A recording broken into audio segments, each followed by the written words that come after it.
Hello, my Teaserking family. So I'm a little later. I had to go to the grocery store to buy groceries.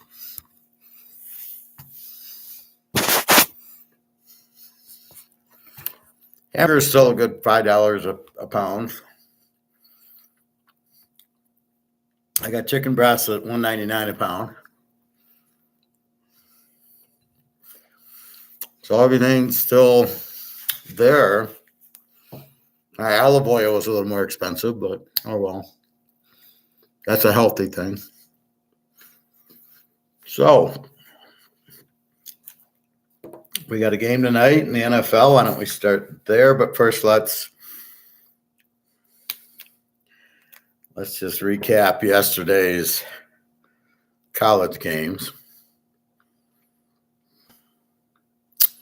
Hey, Nick. Well, my thought was always, why did they hire? Why would you hire any New England assistant and then think it's going to work? So, yeah, they're getting rid of him, but they should never have got him, and now they're stuck with Garoppolo instead of picking one of these, a Van Dyke or a Hartman or Rising, or Bo Nix or Penix. Penix won't do anything in the NFL unless he has a good offensive coordinator. Because we saw him at Indiana, and we had a good first year, and he had a lousy second year. I remember locking him a couple times, like against Purdue, and he didn't show up. Then he goes to Washington where they have DeBoer, good offensive coach, and then he does well. So you got to have the right coach for him. Same with Bo Nix. He did nothing at Auburn. All right. Bowling Green goes 24-21. I hit that one, lane one. And Akron 31-27. I hit that one.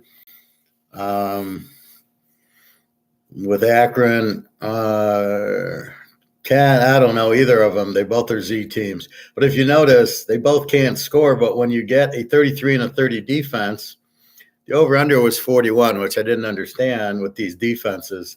So they do score more against weak defenses, which is what I thought. So the over 35 would have been good. I didn't play the over. I didn't play either game. But I did pick Bowling Green because Ball State was a Z, but even then it's 24-21. And then Kent and Akron, I couldn't decide. They both stink. Somehow somebody had to win, so Akron wins 31-27, but both defenses are terrible. So when you get a decent team, the problem is the MAC doesn't really have many decent teams in it. All right, let's go through college tonight, and then we'll go through. So tonight there's three games. We got Texas Tech 58.5 over TCU. Both teams a B team, 25 defense for Tech, 23 for TCU. We've got Dukies. I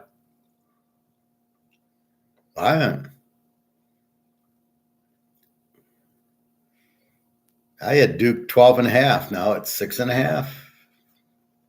Wow. And then now 41.5.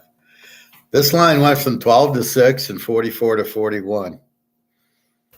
I assume Riley Leonard's out. I mean, I can't miss a line. I have 12 at 6. Duke injury. Well, it doesn't say Riley Leonard. I'll have to go with my other one. I mean, is there weather there? Maybe there's a rainstorm. I don't know. Maybe there's a hurricane coming. I see it was 44 in the beginning, but I don't know how I had Duke at 12. Now they're 6.5. So let's see if Riley Leonard's playing.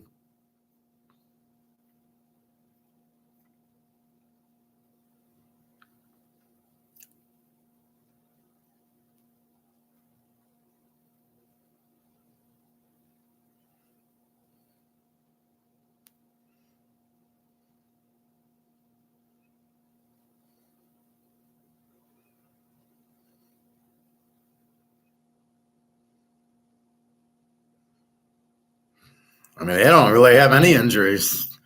They don't have any. Duke's got no injuries. We don't know what this is about. Maybe there's a big rainstorm to lower it from 44 to 41. But Duke is 6.5 now, 41. I'm sure it was 12. I can't misread it. I can't misread 6s to 12.5.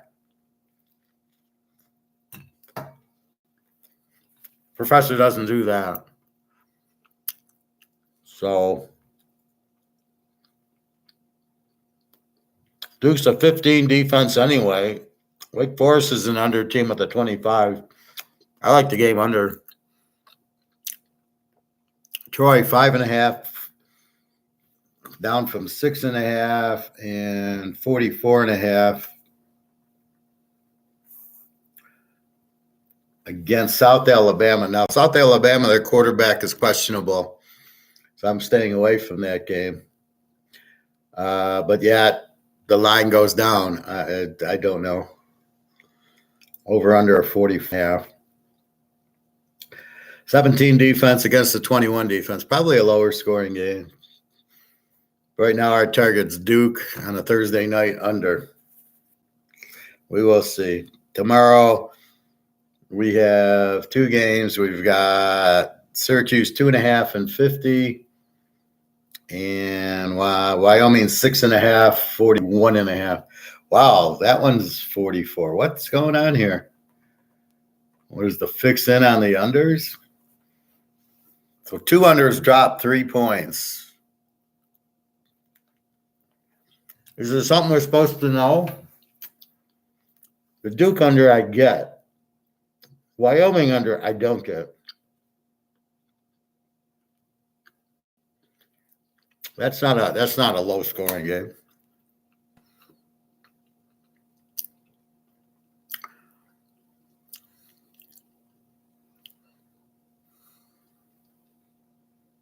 All right, let's go to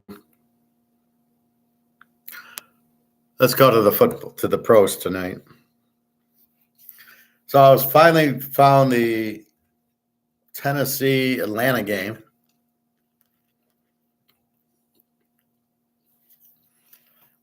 From last week. Hey, Greg and John.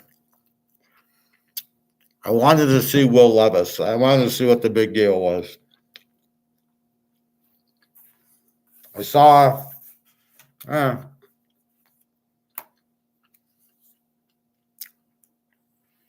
conclusion was it was against Atlanta. And we'll really know after Pittsburgh tonight. Then we'll know what Will Levis is. I think he's okay. I think he's better than Tannehill. Did he make good passes? He threw some long ones to DeAndre Hopkins. A couple of them were wide open. One was a very risky pass that Hopkins just got.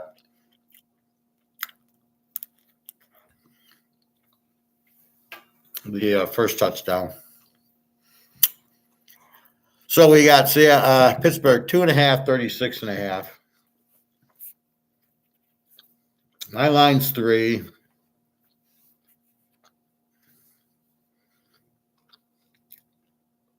Tennessee's an under team that gives up 20 a game, although you wouldn't have known it from the Atlanta game.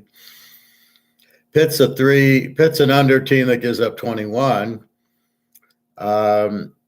It looks like Pickett against Levis. Pickett is probable. Oh, I have one here. I found this website, RotoWire. So it gives the starting quarterback. So let's go through the list. So it's going to go game by game, and it kind of lists the starters where the cue is they're questionable. So like tonight, DeAndre Hopkins is questionable. So it's going to be Levis against Pickett. Got the rib problem. I never saw the hit. A real quarterback would have stayed in last week. I remember John Elway with broken ribs playing. He put on a rib protector. These guys are just terrible. Hopkins is questionable. Let's see. Miami, Tagovailoa against Mahomes. Mozart's questionable. The Miami running back. Well, here's Casey's problem. Here's the receiver. Sky Moore, Valdez Scantley, and Rashee Rice. No wonder they can't score. Even with Mahomes. How's the girl? Which girl? I have more than one girl. Which one? Daria in Russia or Jenna in Ukraine? With a pregnant one who's pissed me off.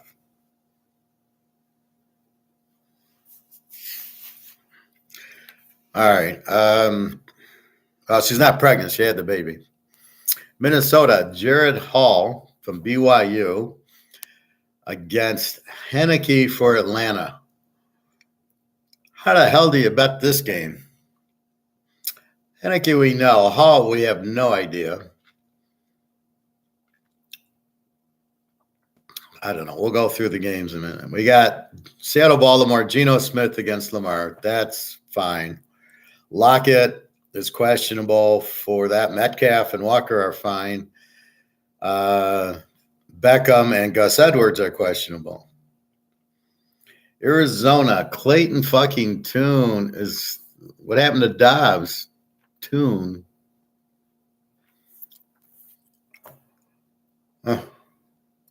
Against Watson, who's questionable. So it could be Tune against Walker. I think you just bet under. I mean, where are they going to score? The Rams against Green Bay. Stafford's questionable at the right thumb injury. I'm hoping Stetson Bennett is active. He'll win the game. I have no problem.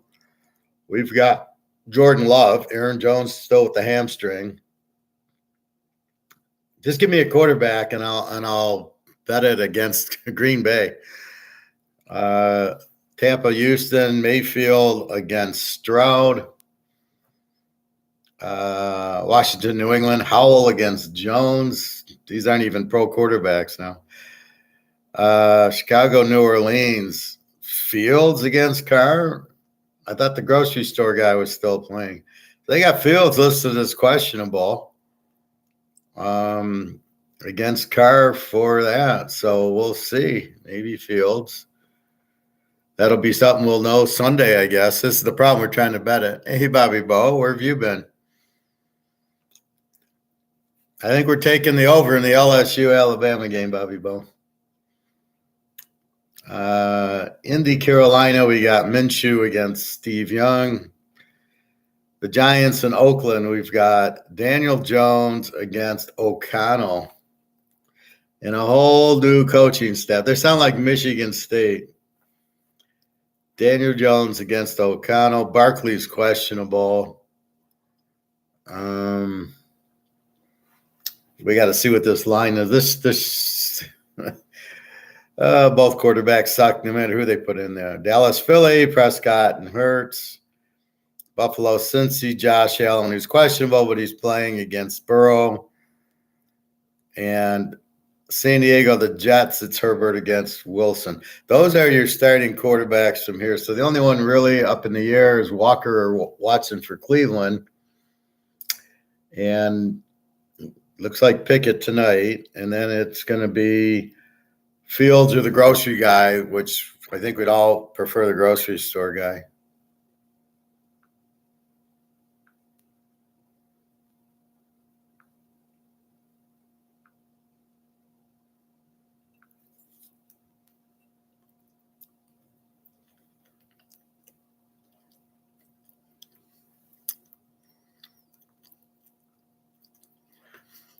No kissing Bobby Bo's ass, Gregor John. He puts his pants on one leg at a time like the rest of us. And he couldn't even hit 500 home runs, so don't go kiss his ass too much.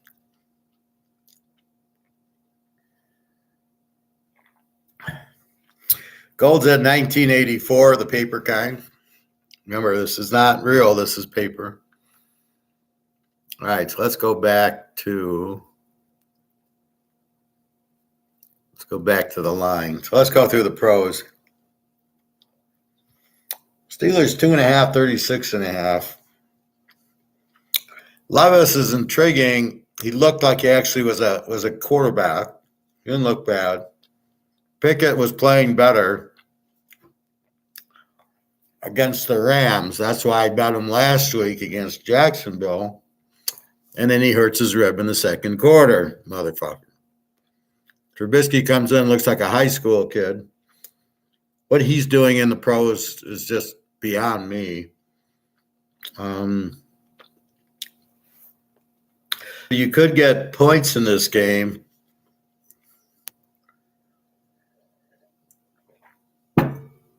The way Levis looked, will he look that way against Pittsburgh? Hey, Real D. Why would Derrick Henry have a big day? Against Steeler defense? I don't know about that. I think Levis will have a big day if Hopkins plays. He's a little banged up, but I'm sure he'll play. I think Tennessee's a good dog here. Or actually over 30, I think.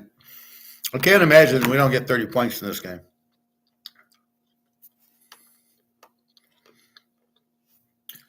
It's 20-10.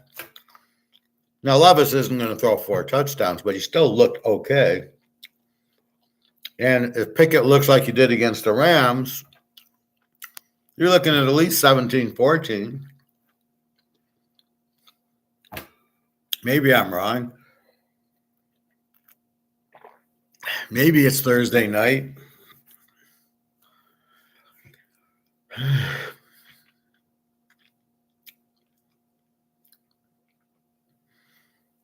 I think, honestly,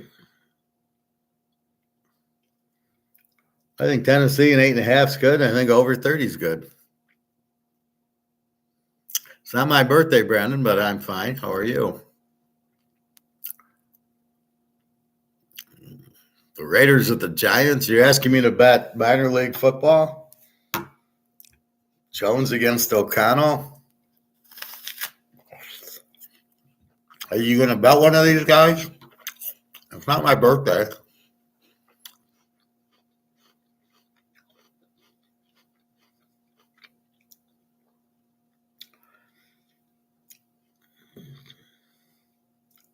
Jones against O'Connell, probably an under game, I guess.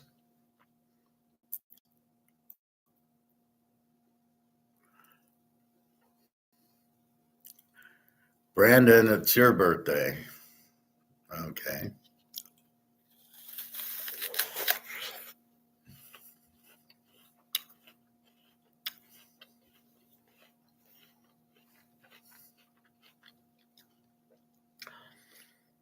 So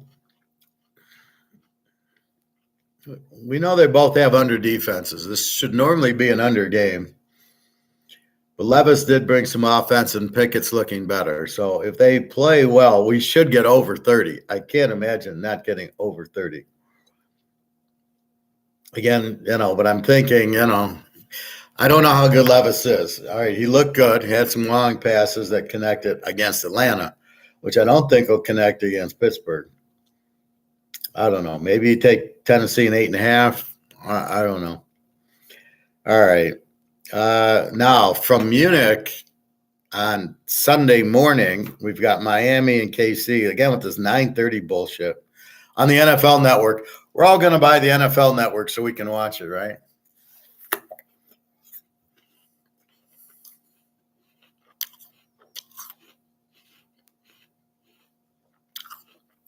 No, I didn't like Levis in college. Enough with the birthdays, boys. It's either economics or football.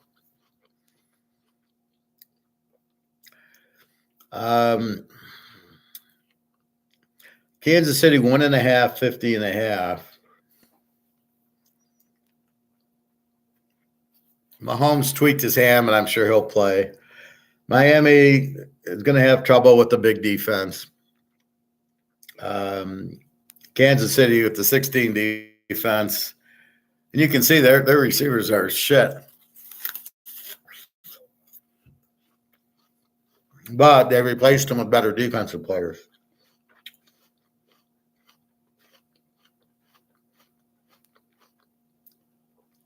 Miami's the over team, goes up 26. Kansas City's the B team. They only give up 16. You got to like Kansas City getting 4.5 in this game. See, people all like Miami because they score a lot, but the better teams are the teams with the defense, not the teams with the offense. That's why Oklahoma and USC never win the playoff. It's always Georgia and Alabama with their defenses.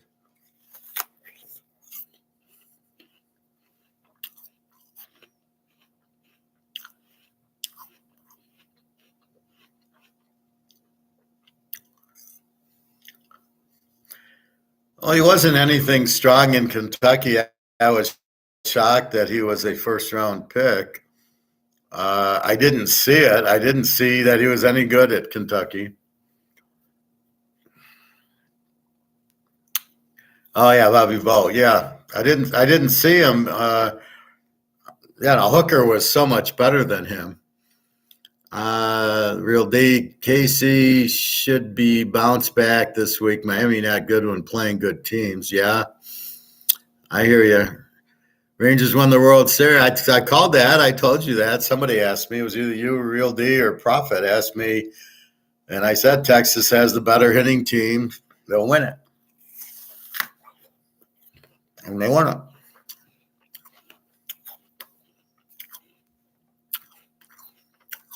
So Bobby's going to start getting calls to come back because now they realize they need hitters.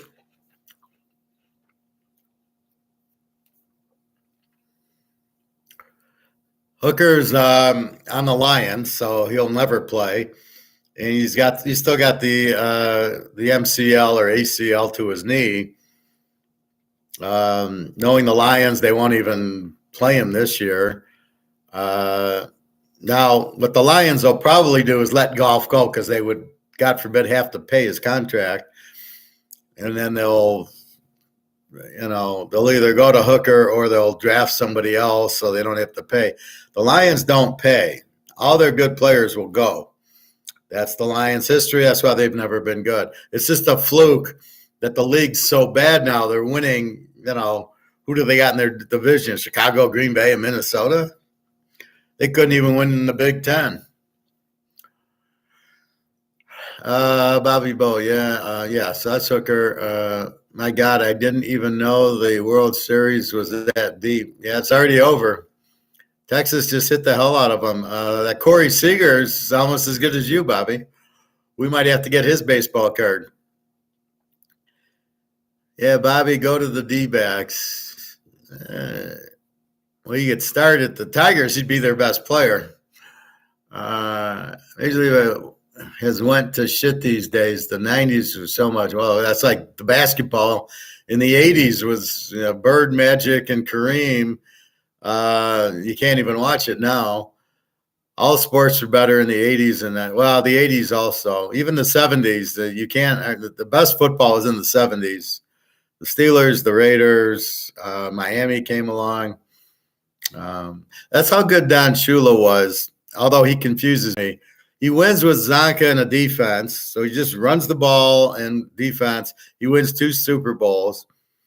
He gets Marino, and he doesn't do running and defense anymore. He does offense and passing, and he doesn't win another Super Bowl. Hard to understand that guy, but he was always a passer when he coached Baltimore, and he never could beat the Packers. Bobby Bo, now I'm more of a football, basketball guy, and of course, good fights are always fun to see in boxing and MMA, but it's rare to see one. MMA is terrible. All they do is sit on each other and they're on the ground. I'd rather watch the WWE, even though it's fake. It's much more exciting. Maybe with Ricky the Dragon Steamboat in it and the Macho Man would be better. Did place any bets on the World Series? Bobby, all you got to do is hit 250 nowadays. Bobby could hit 250 in his sleep. College football is the best now. No, it isn't. Well, college football might be the best sport now in the 70s and 80s. Yeah.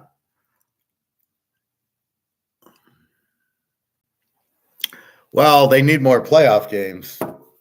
Right now, you've got just to watch the Pac-10 and the Big 12, and you get good games. The Big 10 sucks. The ACC sucks. The SEC is okay.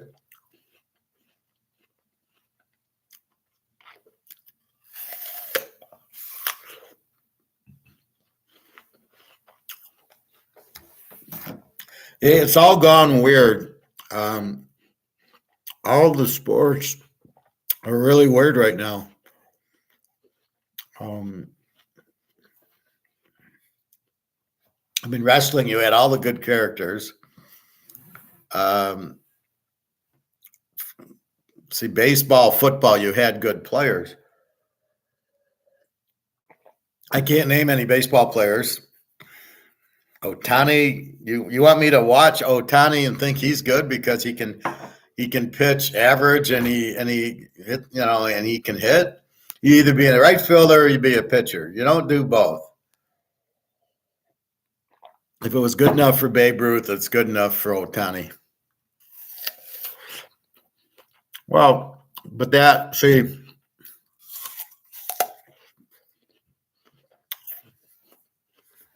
what did you have? You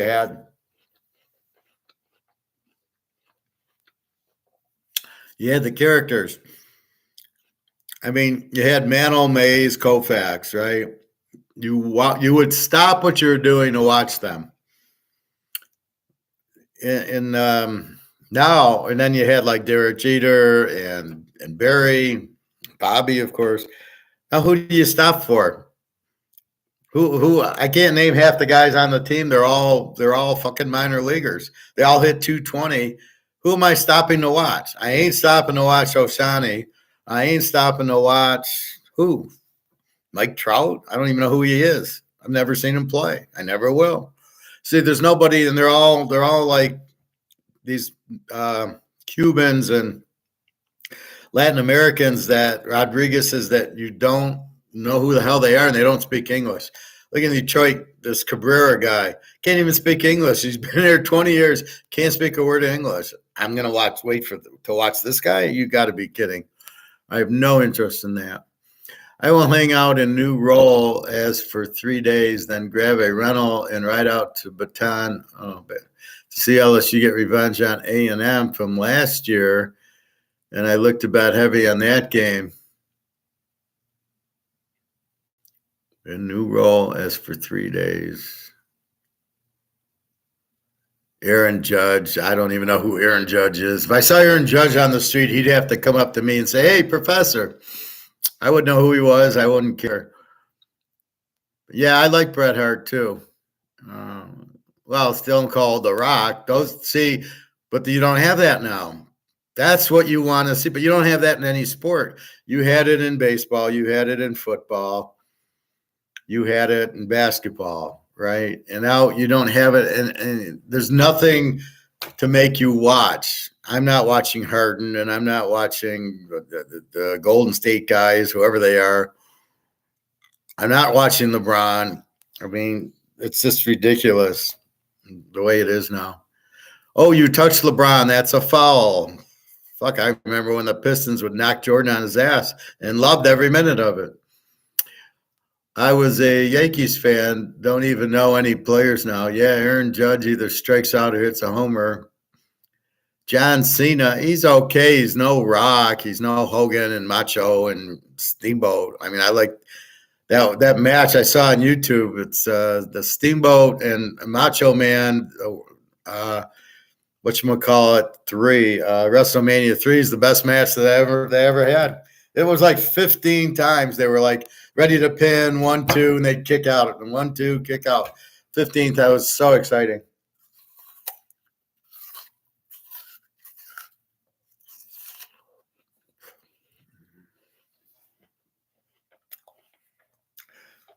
I'm surprised you're not going to Alabama to see just the Alabama LSU game.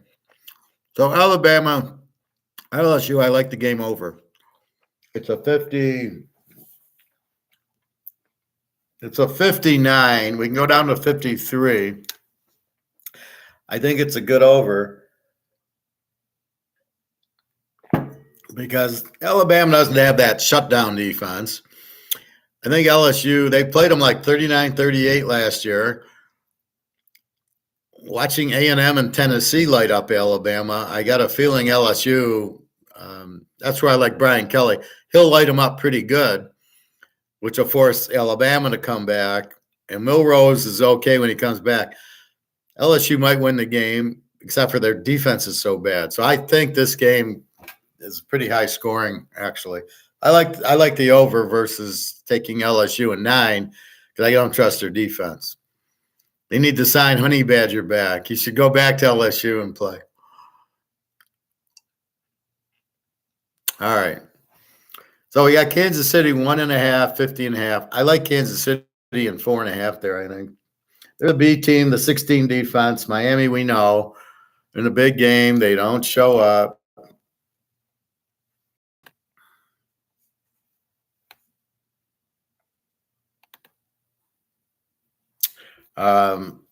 Kansas, against good defenses, they're not there. But I think against the weak Miami defense, I think Mahomes has a big day. He had trouble against Denver, whose defense is obviously much better, but not showing it. Atlanta 4.5, 37.5.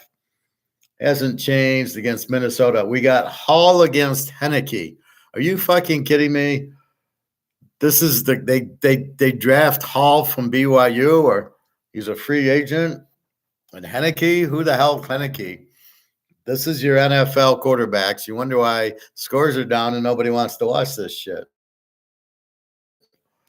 Both teams are under. Both teams give up 20. I would just assume this is an under game. I don't know where you're getting points from. Baltimore 5.5, 44.5 to Seattle, up from 42.5. I got to go with Coach Pete here. 15-2 road dog. Baltimore, they're not playing the Lions. Seattle E team gives up 20 a game. Baltimore's an A team, gives up 15 a game. Not in this game. This will be more. This will be in the 20s. Probably an over, but I like Seattle on 11.5.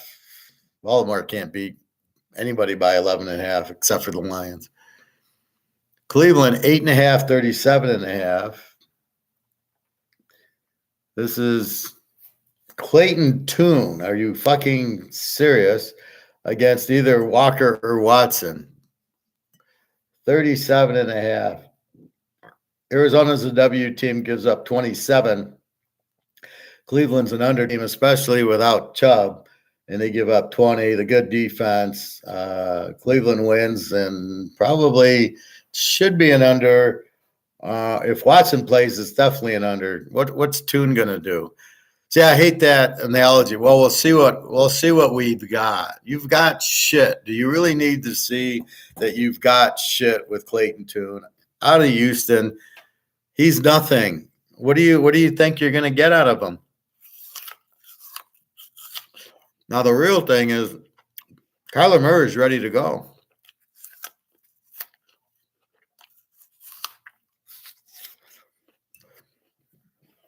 They made a mistake like they did with Watson. They signed that big contract. Watson ain't going to play. Kyler Murray's ready. They're not playing him. I don't know anybody who wants him. You can go grab Caleb Williams, Penix, Nix, Hartman, Van Dyke. You can get that's better than Murray. So why would you want to pay Murray all that money? Doesn't make sense in football because you got the salary cap. You want the new guy because he doesn't cost you anything if you're smart enough to grab a good new guy. Packers, Green Bay 338.5. We don't know if Stafford's playing. He's hurt his right thumb. So is Stenson Bennett going to make his debut, or is it Stafford that plays with the hurt thumb against Love. I don't care who I have. This is going to be a very strong play on the Rams because Love can't, as I said, Love can't be anybody. Jones, the running back, is still with the hamstring. Even when he plays, it's like 5 carries for 20 yards and he's done. The hamstrings just keeps you, again, he's questionable. Last week it was probable, played 5-6 snaps. This week he's questionable again. It's probably one of these lingering hamstring injuries. I don't know how Green Bay can beat anybody. I'll take Stenson Benson +9. I'll lock it. I don't care. I'd rather have him than Stafford anyway, but Packers indeed need a new quarterback. Bobby Bo, you're very handsome. TK wants to get you a Russian woman. I can get him a lot of Russian or Ukraine women. That's up to Bobby Bo. He can get his own. He's got a Cuban girl he's dating. He doesn't need my help. He's a pro athlete.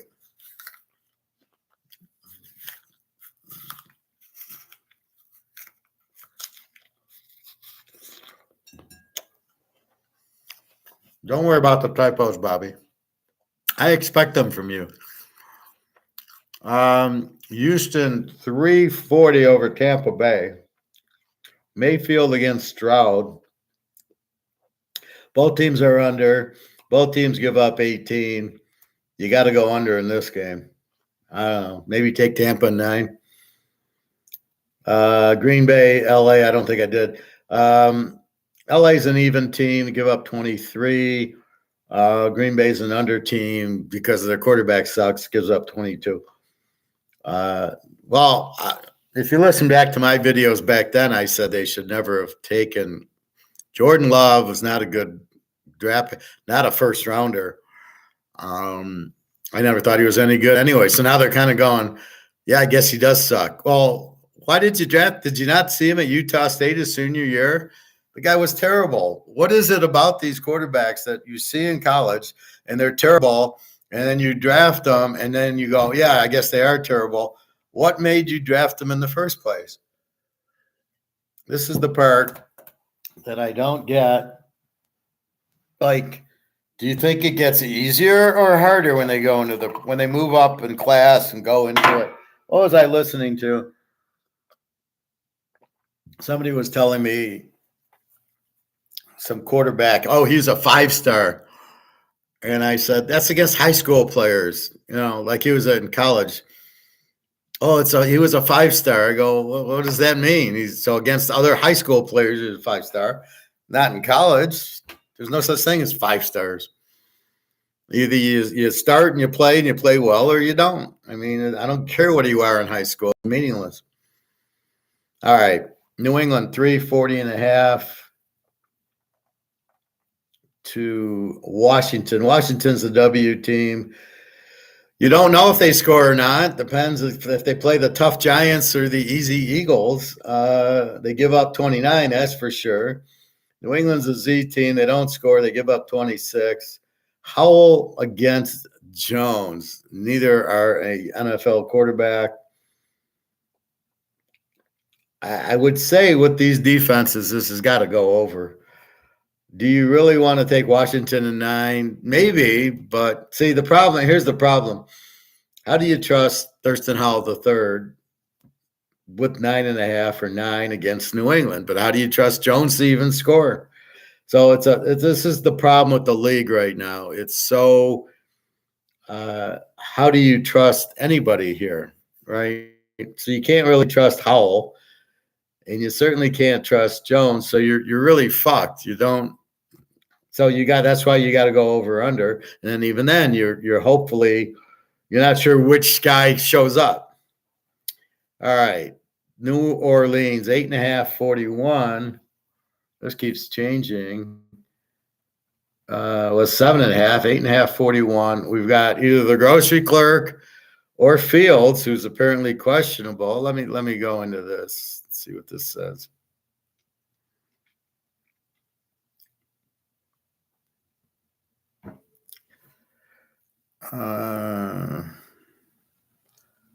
Fields did not practice on Wednesday heading into week 9 versus the Saints. So why is he going to play? He's got right thumb.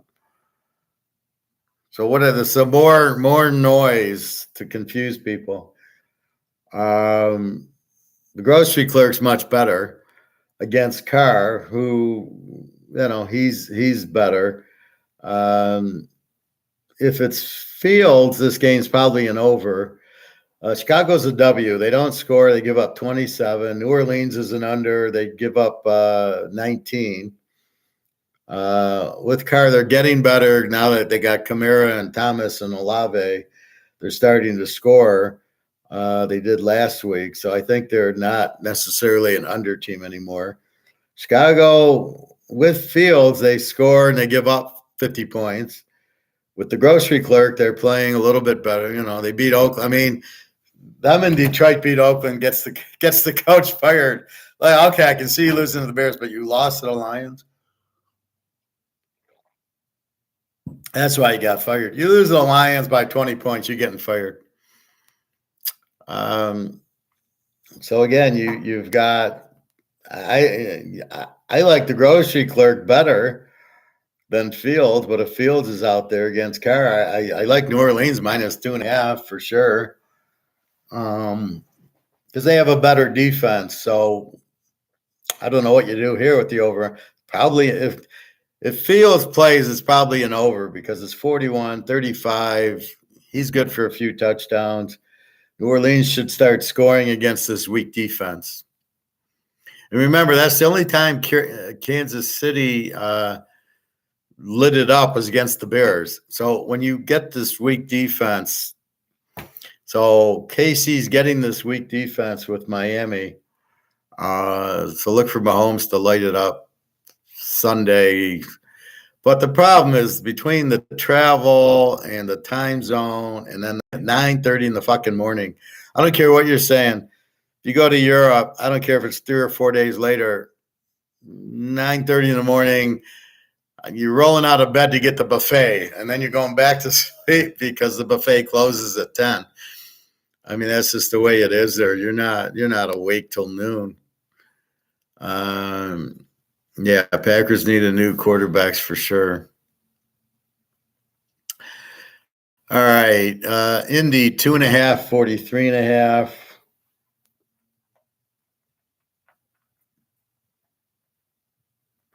We got Minshew against Steve Young. Indy's an over team now, so they're scoring a lot, giving up 29. Carolina is a Z team. They don't score. They give up 28.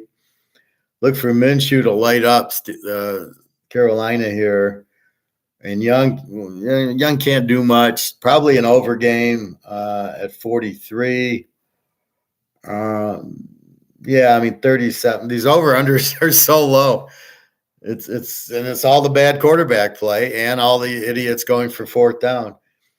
So I noticed the idiot Oakland coach went for fourth down a couple times against the Lions, and now he's fired. So I don't know where anybody who does this fourth down crap, they all get fired. San Diego coach next to go. The Lion coach will be next to go.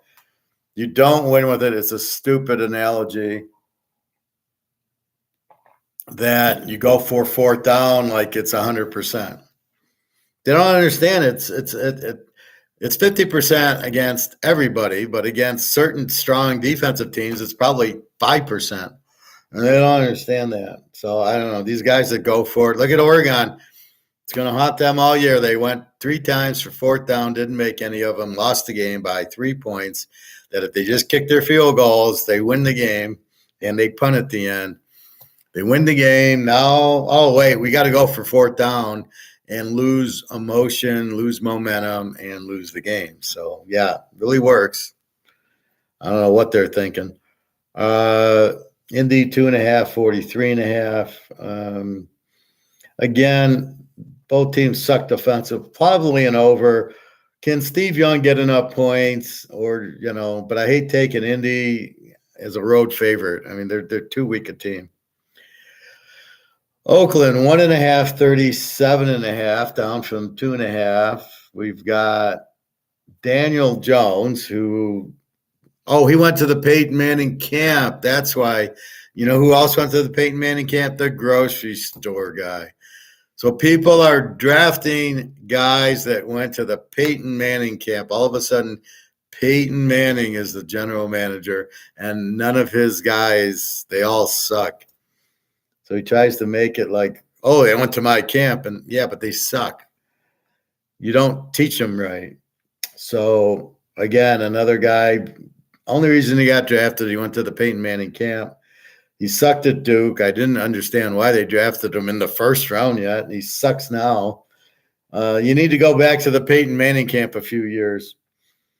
You need like class 2, like how to read a defense. Oakland with O'Connell. He sucked at Purdue. What do you think he's going to turn into at the pros? He sucked at Purdue, right? Against Wisconsin, Iowa, did nothing. What do you think he's going to do here? You think all of a sudden it's easier in the NFL than it was in the Big Ten West? I don't know. I don't get these guys. They're a bunch of morons. The Giants are a Z team. They give up 23. Well, they're really an under team, but I'm calling them a Z team. And Oakland's a W team. They don't, so it means they don't score a lot, and they give up 23. Jones and O'Connell. I'm like at an under here. I don't know how I couldn't take the Giants in 7.5. I certainly can't take Oakland. Who's the new coach? Anybody? Another idiot? Go for it on fourth down, coach. I think under is the only way to play this because you don't have an NFL quarterback out there. Dallas, Philly, the second game of the week, not the game of the week. The game of the week is next. Cincinnati and Buffalo. Philadelphia 346.5. Prescott against Hurts. Dallas is an A team, gives up 17. Philly's a B team, gives up 22. Good luck stopping the Madoffs who cheat on fourth down. Prescott, how many interceptions should we say? What, 5, 6? It's a big game. He's going to choke, we know. Philly hasn't been playing that Georgia defense. I think you go over with this game, over 40. Maybe Dallas a 9. Philly's defense hasn't been there, but then you got to deal with Prescott.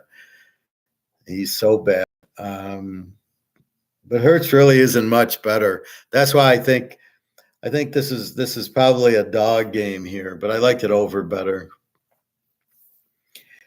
My boys, Cincinnati 1.5, 49.5. I liked it when Buffalo was a 1.5 point favorite. I was going to lock it Sunday because I knew this was going to happen. Cincy 1.5 and 49.5. Buffalo's an A team, gives up 17, unless they play a good team. Cincinnati is an under team, but I don't buy it. I think with Burrow, they're probably a B team. They give up 21. They just killed the fucking Niners. You couldn't stop Burrow. Allen's got a hurt shoulder, but he's going to play anyway. They'll probably try to wheel out that injured guy from last year, all the sympathy. Before the game, they'll wheel out kids with cancer. They'll wheel out other, hurt animals. They'll do anything to try to get the crowd. I love Cincinnati here. You got to be kidding. Cincinnati's my boys. Joe Burrow. How are they going to beat Joe Burrow? Now, Cincinnati's got a killer defense, though, also. So once Burrow starts driving down the field, look, they just eat up the Niners. What do you think? Buffalo doesn't have a defense. So I love Cincy as the dog, and I love them only 1.5. I get 4.5 with Cincinnati. The thought of taking Buffalo in 7.5 has never entered my mind. This is all Cincinnati. In the last game, San Diego 3.5, 40.5. To the Jets, Jets, and there's really little if any question about taking the Jets in 9.5. This is the easiest play on the board. The Jets is a home dog against the worst favorite in the league, San Diego. Huge trend on the Jets. They're an under team that you can only get 18 on them, and San Diego's an over team, gives up 24. I look for Wilson to have a big game against this defense, and I look for the Jets to sack Herbert a couple times and be all over him, 2 or 3 turnovers. Let's not forget the Jets beating Buffalo, beating Philly. Look for Herbert to get picked a couple times. That's an easy one. The Jets is a home dog. Cincinnati, Philly, Dallas, probably over. Oakland, the Giants. I mean, look at the difference between Allen against Burrow and Jones against O'Connell. I mean, it's like 2 different sports. It's not even college. These guys aren't even good college players. It's not Caleb Williams against Bo Nix. This is like, the Temple quarterback against Tulane, not Tulane. This is like Temple against UMass here with these. They wouldn't start in the Pac-10, either of those quarterbacks. Daniel Jones goes in USC, UCLA. He isn't starting. Washington State, Oregon State, even Uglia Buglia beats him out. Don't draft Ugly Booglia, please. God, I hope they don't. Then we'll be saying the same thing. What's Ugly Booglia doing here? He's terrible. You got a grocery clerk against Carr. You got Howell and Jones. You got Stafford again. You got Love out there. You got Walker and Watson out there against Toon. You got Lamar out there. It's just Heineke against Hall, Levis, and Pickett. Oh, my God.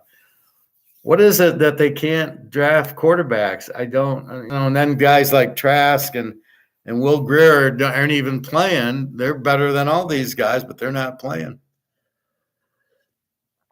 So tonight's game, God. All right, let's pick scores here. Let's pick tonight's score. Let it come to me. Using my INFJ. I got 24-20 Tennessee. I think the way Pickett's starting to play, they both have very good defenses. Over under at 36, I think, is way too low. I mean, Levis looked good. I mean, he looked okay. I mean, you don't just mistakenly throw 4 touchdown passes if you don't know what you're doing. One of the guys was wide open. A couple of the throws to were right on. The guy got DeAndre Hopkins. He got open. He saw him. He threw it to him. He caught it. So I don't think it was a fluke. Although, yes, it was Atlanta, so they're not a real team either. But I think part of it is the injuries are just massive on most of these teams. And then the drafting is terrible.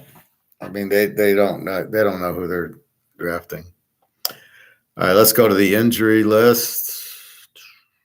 NFL injuries. And I just looked at it, but we'll look at it again. Well, let's go to tonight's game so we can get, while it's in our head. Pitt and Tennessee. Philadelphia, Pitt. Pickett probable with ribs. Haywood defensive tackle probable. Casey safety probable. McFarland running back questionable. Mika Fitzpatrick's out. Freiermuth out, and then 2 other guys. So they're fairly healthy. Pittsburgh. Tennessee. DeAndre Hopkins probable with a toe. Charlie Moore probable, another wide receiver. Cornerback Murphy Bunning probable. McCreary out with the hamstring. An O-lineman out. A safety out. Derrick Henry probable. Tannehill out. Spears a running back probable. Another probable. Let's see. Stalwart defensive tackle out. Chestnut, never heard of. Keith Jackson used to play at Oklahoma, out, and a bunch of outs. So they're very healthy, Tennessee. You got Henry and Hopkins, and you got Levis. I think they're a very live dog, and I think this to go over 36 is a joke.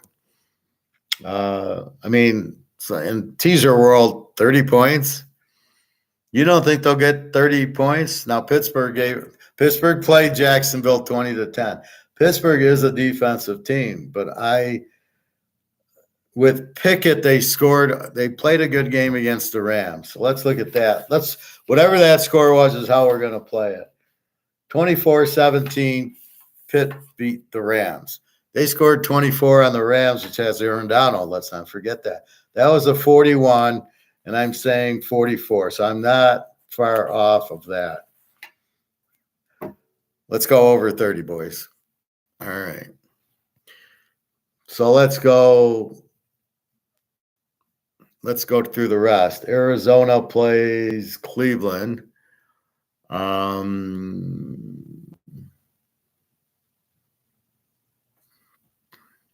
James Conner's out with the knee, we know. Kyler Murray's out with the knee, but he's practicing and he's ready. It's like Cam Rising. He's ready to go, but they won't play him. He's waiting for the doctor to clear him again. Atlanta, Riddler, probable at the head, but he's not even starting. They're going to Heineke. So you're a backup now, Riddler. Look for him to send some riddles out and try to make some robberies up.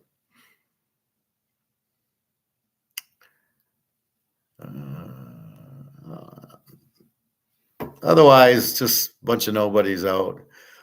Baltimore, they play Seattle.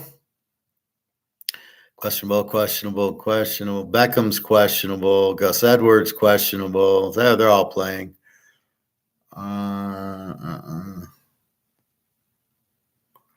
Ojabo from Michigan linebacker out with an ankle. J.K. Dobbins out with the Achilles. So nothing really new. Just the fact Beckham, but they're probably better without him playing. He's questionable at the shoulder. He'll be playing. Buffalo at Cincinnati. Elam, the cornerback's out, which is good for Burrow. Hamlin, the safety's questionable. He'll be playing. Josh Allen, questionable with the shoulder. He played last week with the shoulder. That's his excuse when they lose. My shoulder was bothering me. Questionable out. Knox, the tight end's out with the wrist. Harris, never heard of, a running back, out with the neck. They got a lot of outs. Defensive tackle out. Milano, linebackers out. White, Achilles is out. Doyle, offensive tackle's out. Davison out. Hines out. A lot of outs. And I think the key one is the cornerback Elam is out, because that gives Joe Burrow a little bit more good luck trying to defend. My man, God, I'm losing my mind. Chase. And then Tony Romo with his great analogy. Well, if you put Chase in the slot, nobody can guard him. And it's like, what do you know about football, Tony? You're probably one of the biggest chokes I've ever seen in football. So it's like Matt Millen trying to say, yeah, we'll see him on Sundays. Matt, you're fucking clueless. So, Tony, you're fucking clueless, too. You don't know what you're talking. He'll make some comments like he actually knows what he's doing. But when we watched you, Tony, you didn't have a fucking clue. All right. Carolina. Carolina has got – they're a home dog to Indy. Questionable. Blackshear running back. I heard of from Virginia Tech's questionable. A lot of questionables. Chark is questionable. The receiver, but it's an elbow. That's nothing. Chenault's also questionable. Wide receiver, it's an ankle. and a bunch of outs of nobody we've ever heard of. Isaiah Thomas is out, tight end. I mean, I can't. I don't even recognize any of the names. The Bears, yeah, they're at New Orleans. Questionable. Two defensive backs are questionable. A linebacker, another defensive back. Fields, mid-November with the thumb. So why are they trying to say he's playing, and yet he's questioning? Maybe he's trying to play, but mid-November, we're November. This is November 2nd, so you're talking November 5th. I don't think that's mid-November. I don't think he'll be. If he is starting, he'll be something, and that's it. So basically,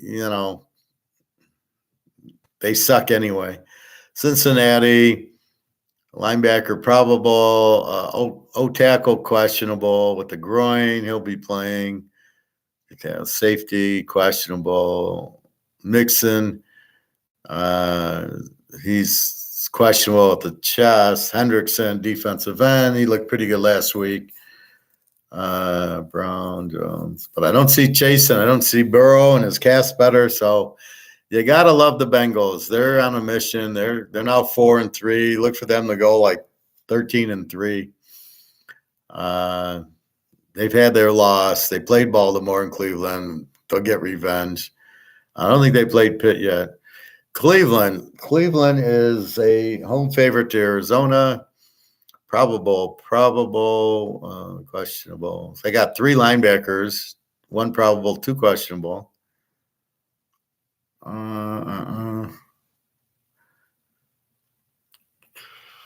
Najako, the tight end's questionable with an ankle. Deshaun Watson's questionable with the shoulder. And that's it. A lot of IR people. Dallas is at Philly. Let's see. Guard questionable. Gallup questionable. Vander Eck's out with the neck. Tight end Diggs, we know, is out. So that's about it. So they're pretty healthy. Denver's off this week. They're just starting to play good. They're off. Detroit's off.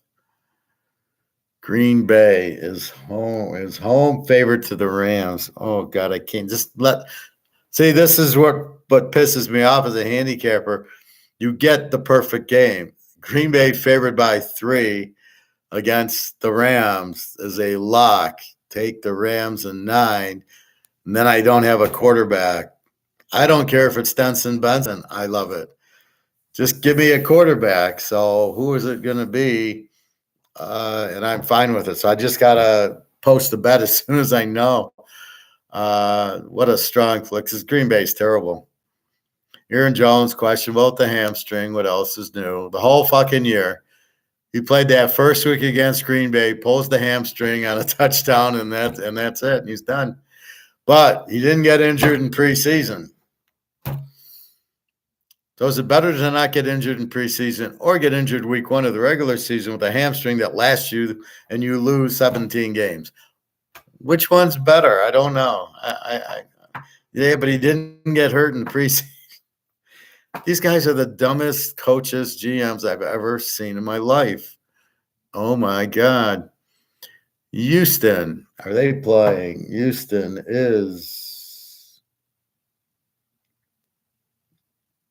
a home favorite to Tampa. Wow. A lot of probables for Houston. I won't read them. A lot of questionables. 3 offensive tackles are questionable. It's funny. I'm looking at Houston. 3 offensive tackles are questionable. 1 offensive tackle is probable. And then I've got 3 offensive tackles that are already out. That's 7 offensive tackles that are hurt. Let's bet that game under. Houston, Tampa, yeah.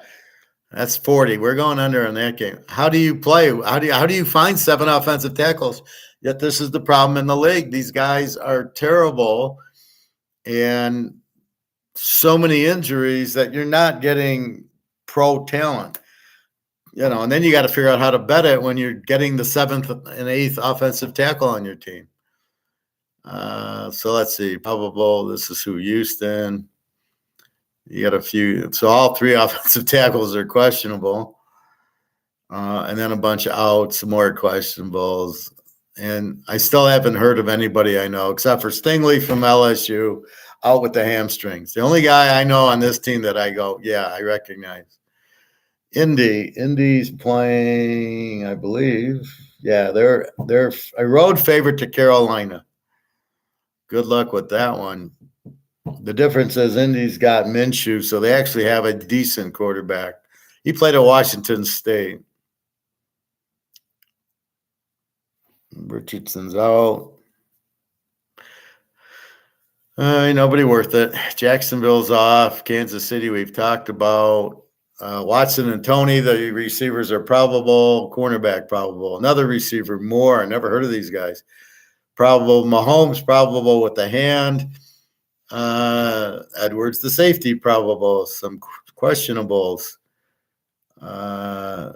Nick Bolton, late December with the wrist, the linebacker. And that's it.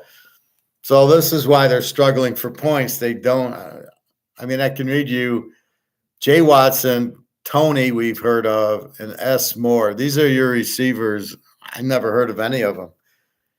It's crazy how he's got such bad receivers except for Kelsey and Pachenko and Chocolate Eclair. That's all he's got. I would move Chocolate Eclair to slot receiver or something. Get him the fuck out, because these guys you got, Tony's terrible. San Diego, they are at my Jets Monday night. Mike Williams is out. They're pretty healthy, actually. A couple of safeties out, and that's it. Wide defensive line, a center. They're very, very healthy, San Diego.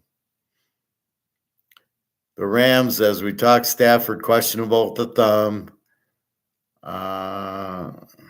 That's about it. And then Stenson Bennett out indefinitely with an illness September 13th. What is the guy dying? Why isn't he backing up and getting some game time experience in? I don't understand that. That's a Stafford thing. He doesn't like competition. Oakland's off. Miami. So Mozart's playing. Waddle's playing. Jalen Ramsey questionable. Let's see.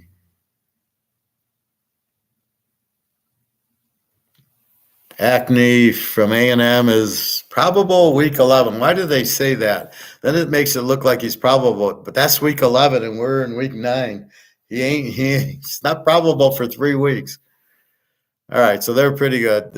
But again with this Kansas City defense, you got to get the 50s, 44. Are you going to get a 24-20 game? I don't know because Kansas City's defense is so strong. Keep in mind, they held Russell Wilson, to 8, and then last week, what did they lose? It was 24-9. They played a 33 with Russell Wilson. I'm not quite sure that they're going to get over with Tag in Germany where they're all tired and don't know what day it is and don't know what time it is. So it's a different thing. I think I go KC 4.5 because he's going to have a field day on this defense. But normally this would be an over, but this is not a normal Kansas City team. This is a very strong defensive Kansas City team where he gets enough points with Kelsey, except look what happened last week. Look what happened both Denver games. They only scored 19 there, and they put up, 7-9? What did I just say? They lose 24-9. He puts up, when's the last time he's not put up 10 points?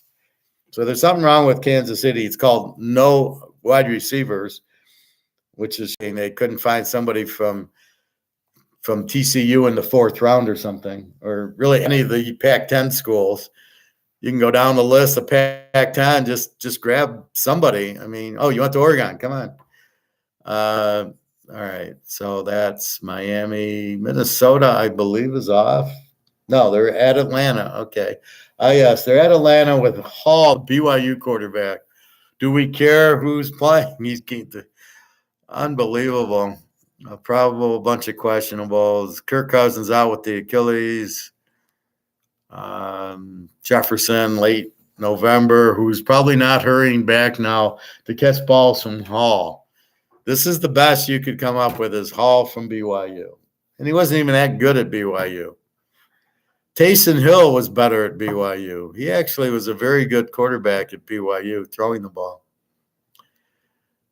The NY Giants, they are a 1.5-point dog to Oakland. So this is like a MAC game, right? Oakland and the Giants is like Ball State and Eastern Michigan. Waller out with the hamstring. Let's see. Barkley questionable with an ankle. Jones probable with the neck, but you probably don't want him. Tyrod Taylor questionable with ribs. And so I think if you want to bet this game, you got to wait. You got to assume Barkley's playing. And they'll probably give the guy, you got to go under because they gave the ball to Barkley 35 times last week. And so now he is what? He's questionable with an ankle. Yeah, you gave him the ball 35 times. Jesus Christ. The Jets, my boys, home dog. They look pretty healthy. Randall Cobb, questionable with the shoulder from the Packers. And Aaron Rodgers, God, I hope he comes. I hope he can make it back by like the last week of the season so he can get into the playoffs and them and Denver in the championship game. How about that? That was my pick in the beginning, and I still stick with it. KC doesn't look good. I think Cincinnati. No, I think it's Cincinnati, Denver, and if Rodgers played, the Jets would be the third team. New England, they're a home favorite to Washington. How can they? This is like an AAC game. This is Tulane and Navy playing. Questionable. Defensive back, linebacker questionable, DL questionable, and I don't know any of these guys. Linebacker questionable. Devontae Parker, who was on Miami, who sucked, is their wide receiver questionable. Boutte, our one guy we know from LSU, he's out with the hamstring. And that's it. New Orleans, I think they're playing. They're 8.5 over somebody. Over the Bears. Let's see. Questionable. Mike Thomas, questionable with an illness, so he's playing. Taysom Hill, tight end, questionable with the hip. Jimmy Graham, tight end, questionable with an illness. What is this illness? I guess it's the flu. So they're very healthy. I don't see Olave on here, and I don't see Kamara on here, so that's good. Philadelphia, the big game with Dallas. Carter, my man from Georgia, probable with the back. That's good. Tight end, good. Questionable. Bo Scott, running back, questionable with a personal. What the hell is that? Rashad Penny, questionable with an illness. And then you get to their outs, some safety name Evans. Wide receiver Watkins, I never heard about. So they're very healthy for this game. Pittsburgh, we did tonight. We already did. Pickett's probable, which is good. I think for our over 30, I think Pickett's good. 49ers are off, trying to figure out how the hell they lost 3 in a row. Well, we understand the Cincinnati game. They should get rid of their kicker because he choked against the Niners, against Cleveland, and then he choked in the next game when they lost. Who did they lose to? Yeah, Minnesota. How do you lose to Minnesota without Jefferson? That's just fucking crazy. Seattle, Coach Pete Lockett, questionable with the hamstring. Kenny McIntosh from Georgia is questionable with the knee. He's getting ready. And I'm going to laugh at the Lions because they took the guy from Alabama in the first round. They got McIntosh in the 7th round from Georgia. He's the better running back by far, not even close. That's it. Tampa Bay, Mayfield, probable. Vita Vea, questionable. He'll play. That's about it. Tennessee. Hopkins. Well, that's today. We already talked about Hopkins probable. Derrick Henry probable. So we should be getting points here. Tannehill's out. Will Levis. Oh, my God.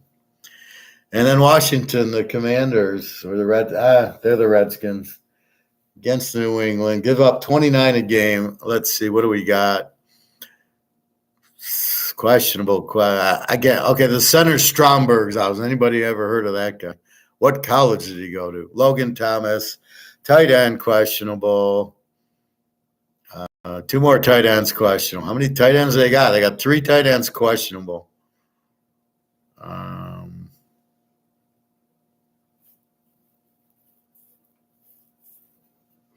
This is the problem. I never heard of these guys. D. Bada, the defensive tackle. I mean, who the fuck knows who these guys are? All right, so that's pro ball. My free pick is take Seattle plus the 11.5. Coach Pete. My free pick in college is take Kansas plus 7.5.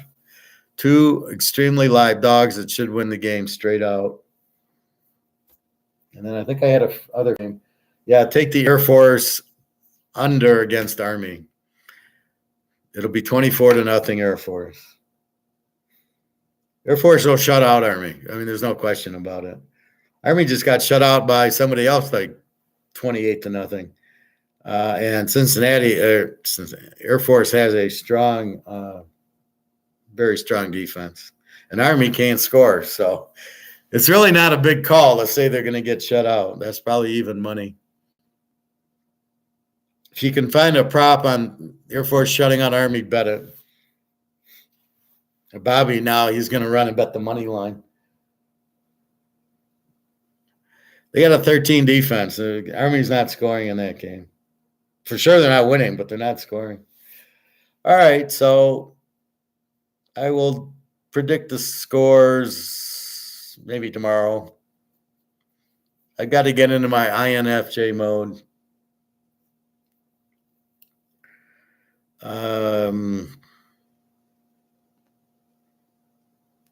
So again, tonight, I like the game over. You can maybe take Tennessee an 8.5. I think. Now, how good is Levis?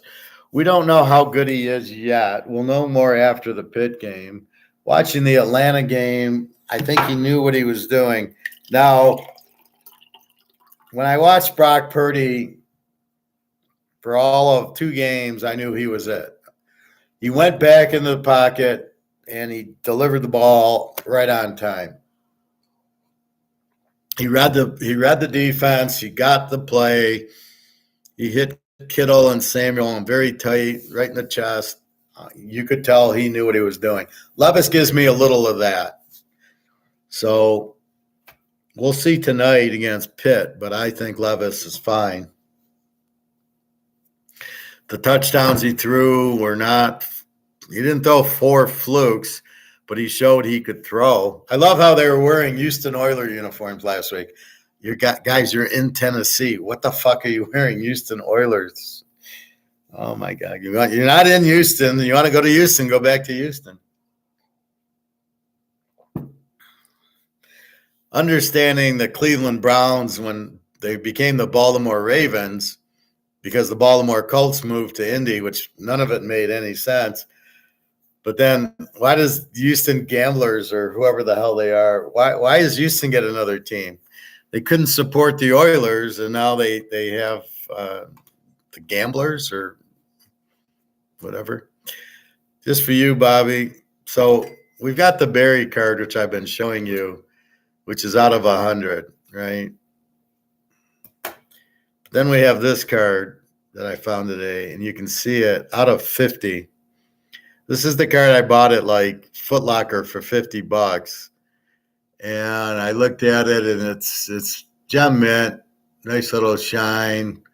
I don't know who Piani is, but because it said 50, I paid $50 for this card. I don't know what it's worth now. I'll get it graded. It should be a 10 because there's no centering. Now it's just the pitcher and the corners, and there's nothing scratched on the card. So that's what you pick up. That's the only Mahomes card I got. I don't have any rookie cards. Probably should get some. Go to a card show, but I'm just much more interested in gold and silver.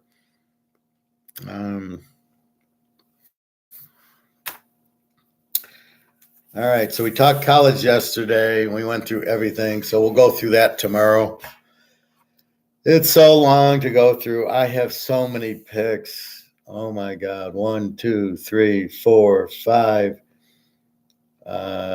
6, 7, 8, 9, 10, 11, 12, 13, 14, 15, 16, 17, 18, 19, 20, 21. There's 21 games I really like in college. I have posted about 6 of them, maybe 8. I have 2 locks going already in college. The one lock I have in another game that I didn't lock, and then I just posted a lock this morning that I looked at it and go, yeah, that's a lock. I don't remember who it is. Who did I lock this one? I know I locked them. But who did I put them? I don't remember who I put them with. There's too many games. So that's a lock, and then that's a lock. Well, I don't know. I'll go into my site and see. Yeah, Bobby, Washington, USC, 75. Bobby Bo, I have 5 Topps cards. Who's my favorite card? Probably Bobby Orr. I got a 1968 mint Bobby Orr card. I always liked Bobby Orr. Very exciting, very charismatic. Kind of got me into hockey. I was like 8, 9 years old, and I said, who the hell is that guy? And just electric. I would say in hockey, he's the best by a mile. In football, it's probably Joe Montana. And in baseball, I got a Mickey Mantle. And then in basketball, it's probably I got one Wilt card and a Kareem card, probably those 2.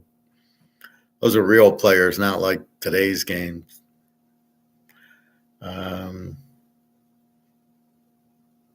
That's probably it. Yeah, Montana, I think. The Montana rookie, I like that too.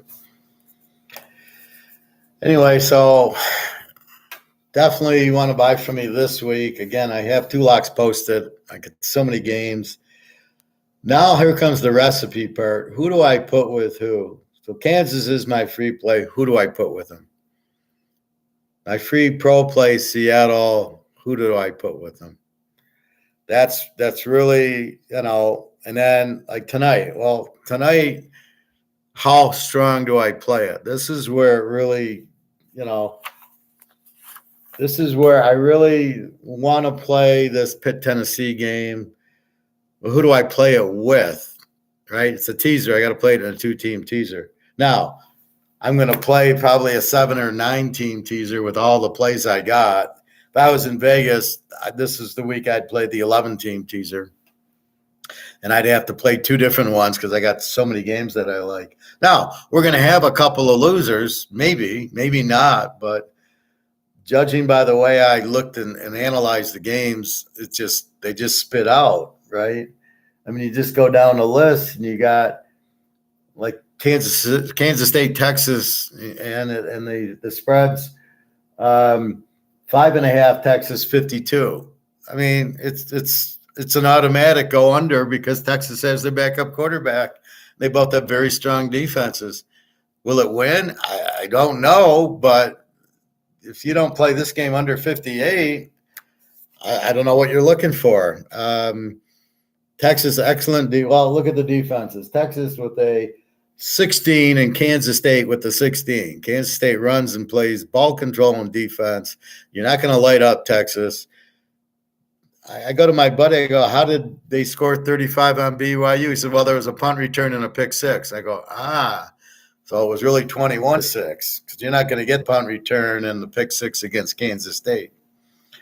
So, okay. So it's games like that. And then you go to Ohio, you go to Washington, USC, and you got to go over. And then you got to go to Oregon, Cal, and you got to go over. And you go to,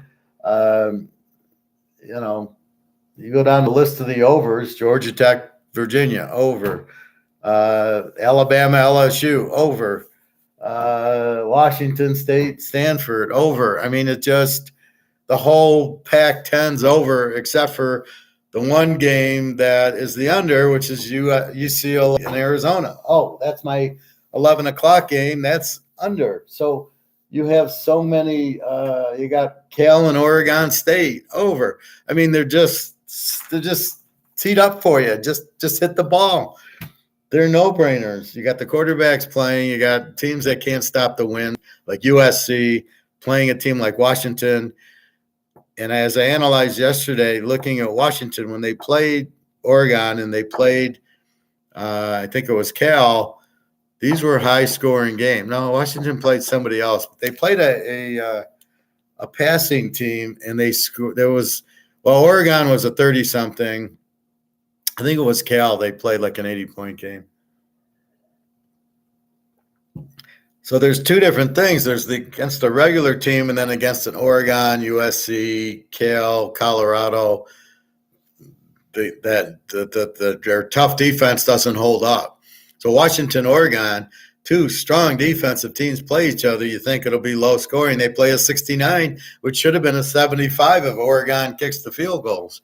So understanding that, and so then you realize, well, wait, who am I letting? It's like the Lions. When they play a good quarterback, they get killed because they have no defense. But when they play a weak quarterback, Love and Riddler and this Oakland, they look good. Yeah, that's how bad the league is.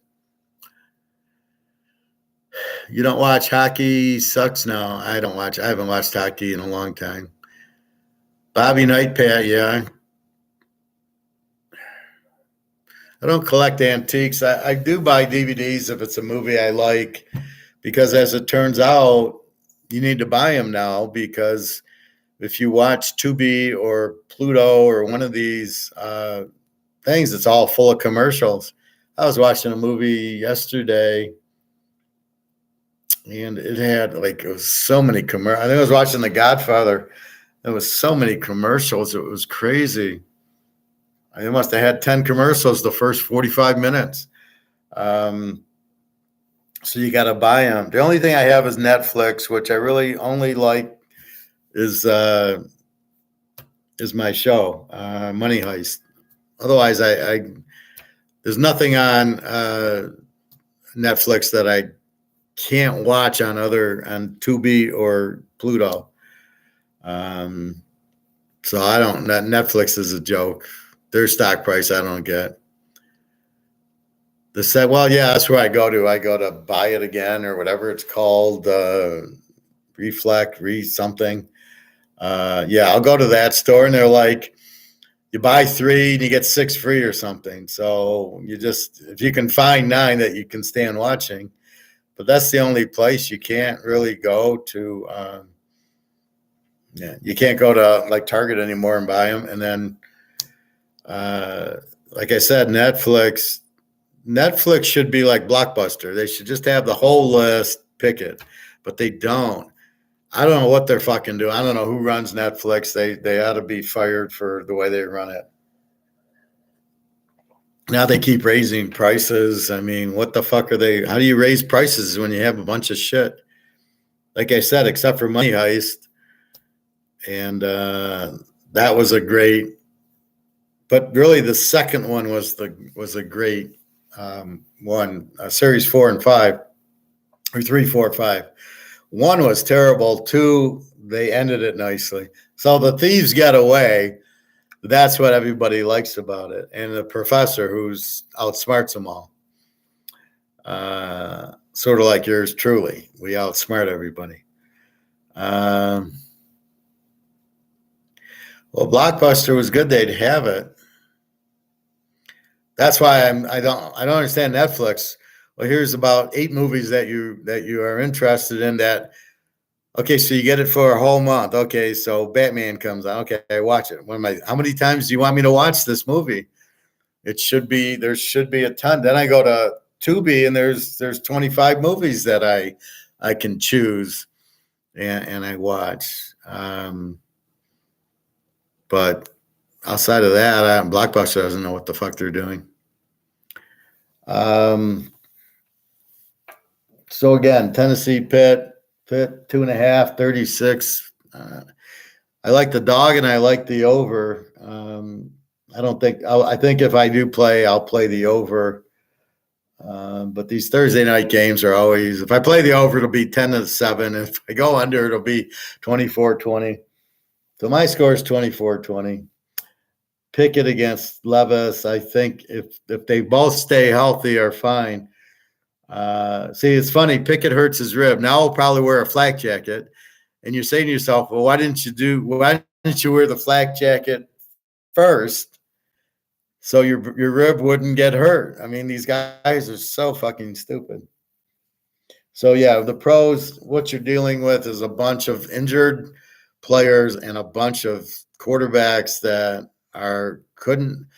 these quarterbacks, most of them couldn't start in the Pac-10, right? USC, UCLA. Well, Thompson Robinson started at UCLA. I mean, and even they're going with PJ Walker.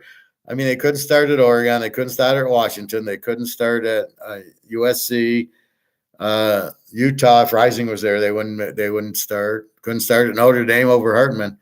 I don't really get how bad these guys draft quarterbacks. Then they wonder why the scoring's down. Let's have a bunch of pass interference calls because the scoring's down because these guys draft the stupidest quarterbacks I've ever seen. Can I throw a football far? I don't know, Greg and John. I can hit a golf ball far. How about that? Anyway, so a little economics. Again, there is paper versus physical. We are ending the paper economy, the universe. It's crashing. This war with Israel is a way to get out of the Ukraine war without anybody noticing it. It's sort of like if you're in a store and you're stealing, and then there's the diversion on the other end, and everybody runs to see it, and then you can walk out with the TV or whatever. That's sort of what this Israeli war is. So we're trying to end the Ukraine war, and we know we lost. Russia's up 75-0, but we don't want to admit we lost. So we create this Israeli war for no reason. And then we walk out of Ukraine and off it goes. Bobby Bo is still out and phone died and about to die again. So Bobby Joe wants to say thanks for. Okay. We'll get your phone fixed. Now my friend in Hungary, she wants me to get her a phone. So I went to a Walmart and they're all locked. And I tried to explain to her, you can't use the locked phones in Europe. You've got to have an unlocked phone so you can put your SIM card in it, which is the European SIM card. And I don't know if she understands. I said, just go on eBay and buy it on eBay, an unlocked iPhone, because she says it's too expensive for her. Anyway, so understanding that the world is a paper world, it's going to collapse, but everybody's scared and wants to use all this other, oh my God, we need, whatchamacallit. I can't think of it. I will in a minute. They all want to use substitute, right? For barter. We're all going to need barter. So I'm going to go to the grocery store with this and buy eggs. That's what they think. They don't understand. You're just going to go from a paper world to a gold world.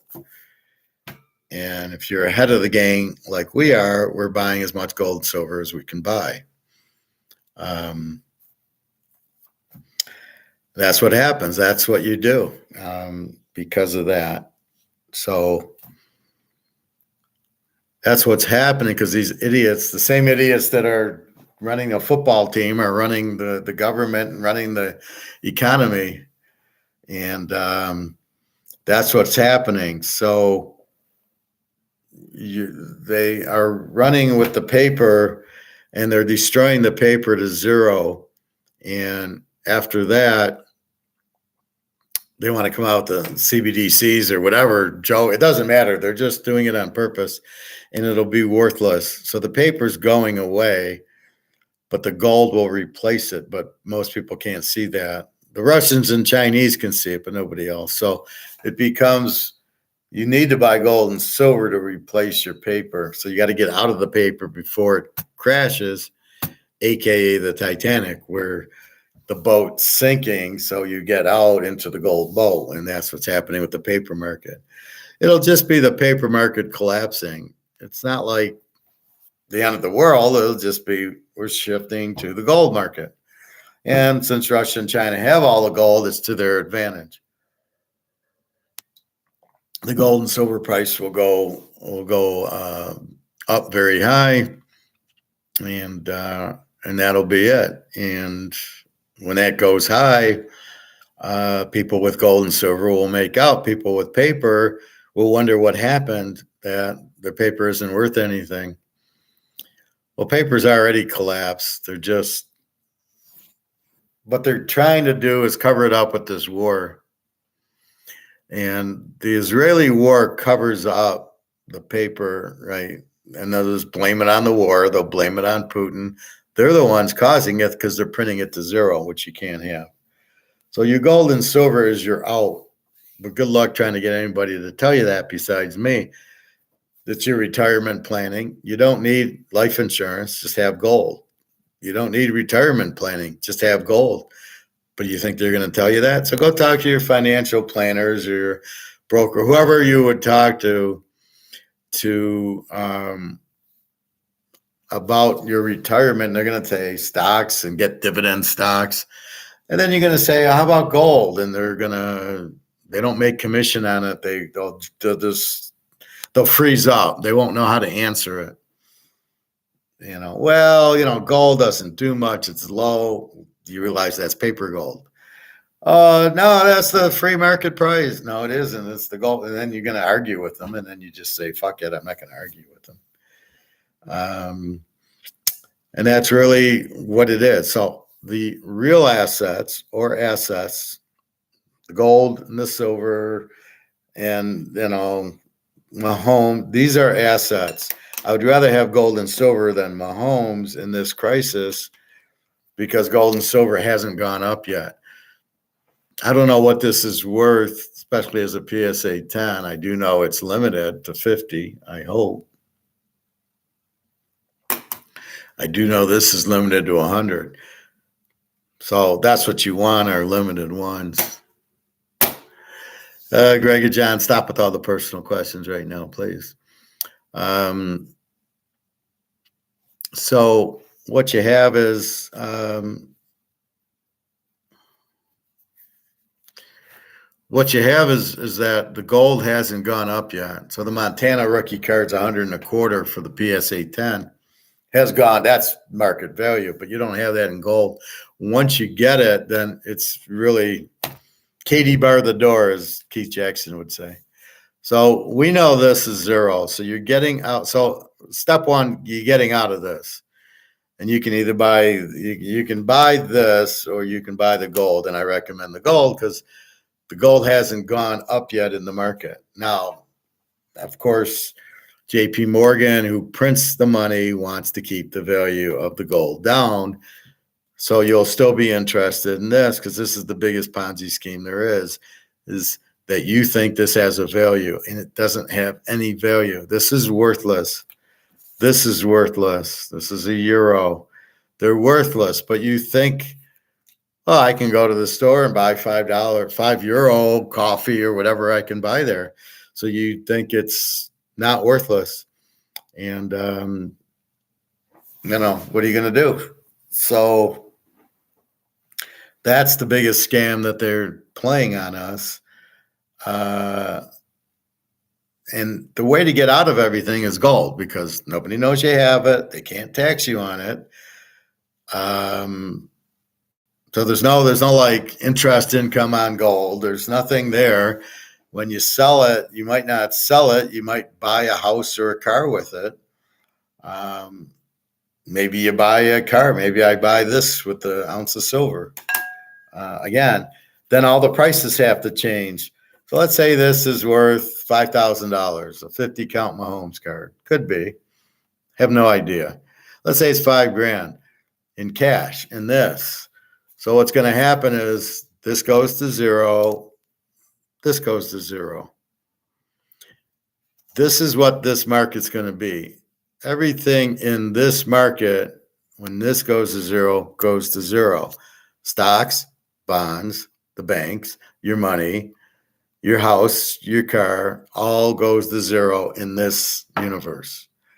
The paper universe goes to zero. If the money's worthless, your credit cards are zero, your house is zero, your car is zero in dollars.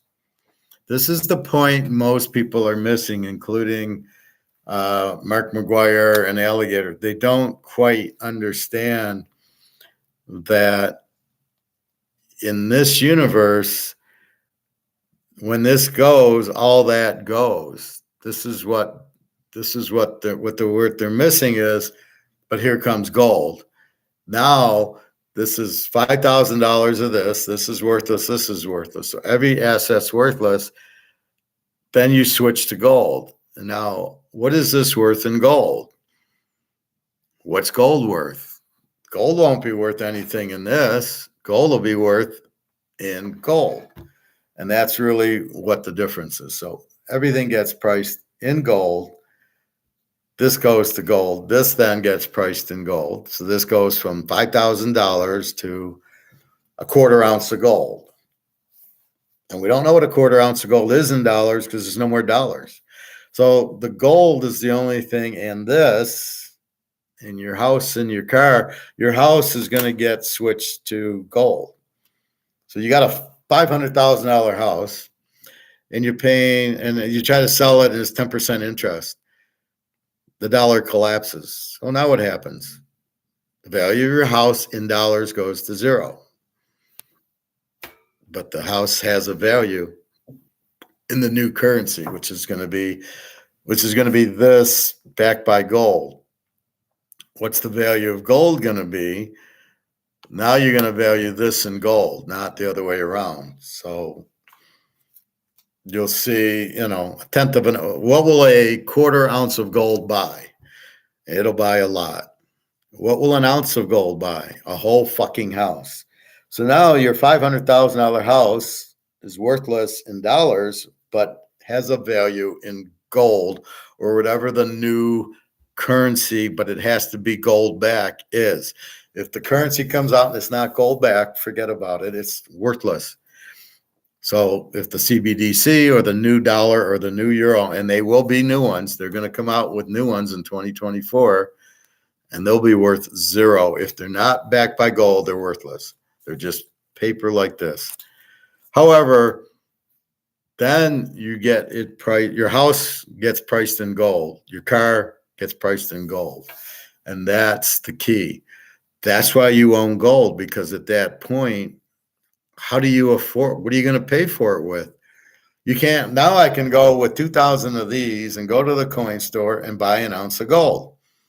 When this goes to zero, how do I buy an ounce of gold at the gold store? What is, I got to drive my car there? Here, you can have I got a Mercedes here. I want an ounce of gold. I mean, that's what you're going to do is do that. So that's why you got to buy it all now. And that's what's happening. Now, I can't answer everybody's when. I can answer that January BRICS is going to be run by Putin, and he's going to come out with a gold-backed currency, and the U.S. dollar will blow up.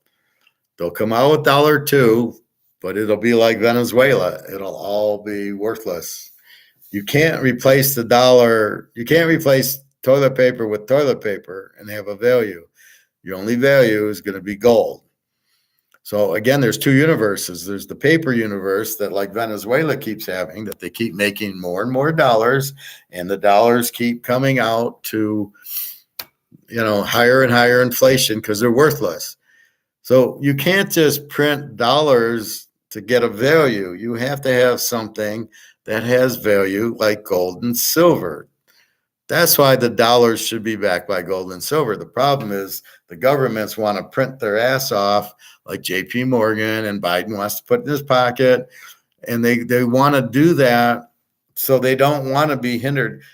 You can only print as much money as there is with gold in a gold standard, right? So you have so much gold, you can only print so much money, and then you can't. And you can't go to war because that's very expensive. You can't pay for it. So these politicians can't survive in a gold system because they can't control themselves and they just print and print and print.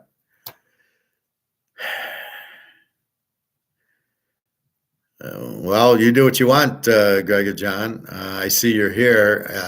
Ask them why they think gold is crap. Stop talking to me. So, okay, who are these people and why is gold crap? Gold's an asset. It's the only real money, and it's the only thing with a real value. So I guess they think this is value. They think this has a value. Well, I mean, I hope you believe me, but this is my point about talking to people. People tell me gold is crap. Okay, why? So when you talk to these people, I don't even talk to them anymore. I'm very even at the club. I don't talk to anybody. People say hi to me. I don't have a word to say to them. Where are we going with this, people? I'm going to tell you about gold, and you're going to say you don't like it. I'm going to tell you to shove it up your ass. I don't care.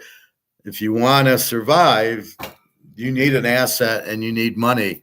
And if you think this money, as they print billions and trillions, they give $1 trillion to Ukraine, they give $1 trillion to Israel, they buy all these weapons. If you think this is worth anything, you're out of your fucking mind. But that's the problem. They don't understand that the more you print, the less it's worth. And this went from $1 to 2 cents. That's what this is worth. So say, did you go to the grocery store lately? Does the $50 you used to spend at the grocery store the same as the $50 you spend now? I just paid $14 for a bottle of olive oil. I got my meat still at $6 a pound, so I got 6 pounds of hamburger. My chicken was still $2 a pound because it was on sale, because they can't sell it at a higher price because nobody can afford it. I found my avocados. They had them on sale, 10 for 10, but I got 6 of them. So I got 6 avocados for $6. So I'm buying as much as I can. You got to be kidding. So what do they think that is? What do they think the price for a car is? See, they don't connect. What's happening is they're printing this. Now, we live in a world of idiots. They're printing this to death. So when you go buy a Camry and it's now $35,000 and it's $1,000 a month, they don't understand it's because this is worthless. They think Toyota's raising prices. They're greedy. They're evil. They raise prices. They didn't raise prices. This has gone down in value. And that's why you buy gold, because this has no value. When this goes out to zero and Putin comes out with gold, why do you think? So go to them, then say, well, why does Putin have 35,000 tons of gold if it's worthless? Would Putin, people might not like Putin, but does anybody think Putin's an idiot and not understanding gold? I've never heard anybody think he's stupid. They might not like him, but they don't think he's stupid. And if he has 35,000 tons of gold, then I want to hear your friend's response to that, going, well, what about that? And then they'll go, what? He's an idiot? No, I know you believe me, Greg and John, and I'm just saying this is what I tell Bobby all the time. To Bobby goes to his family saying, "I'm going to go buy silver," and they look at him like he's from Mars. And I go, "Well, try to explain it. Have him. I'll explain it to him. Um, you know, go. Okay, so the first thing is the Saudis and the Russians are starting to want gold for their oil. That's the first. They don't want this. So the first thing you got to realize is this is going to zero. It went from $1 to 2 cents now, going to zero. So you have to get out of this to survive because this is going to zero. I don't know what part of the concept people don't understand. Do they not believe it's going to zero? Do you been to the grocery store looking at Cheerios at $5 a box and tuna is now 3 ounces in the can? And what are you missing on that part? This is what I don't understand. My friends in Europe are Russia, the prices are up. In Ukraine, the prices are up. We go on vacation; it's expensive. Um, this is this is what's happening in the world. This is why we buy gold and silver. It protects us from when this goes to zero, the gold goes way up. This is basically what we're buying gold for, is because this is going to zero. So that concept, the people aren't understanding. They don't think the dollar can go out because of what happened in 2008.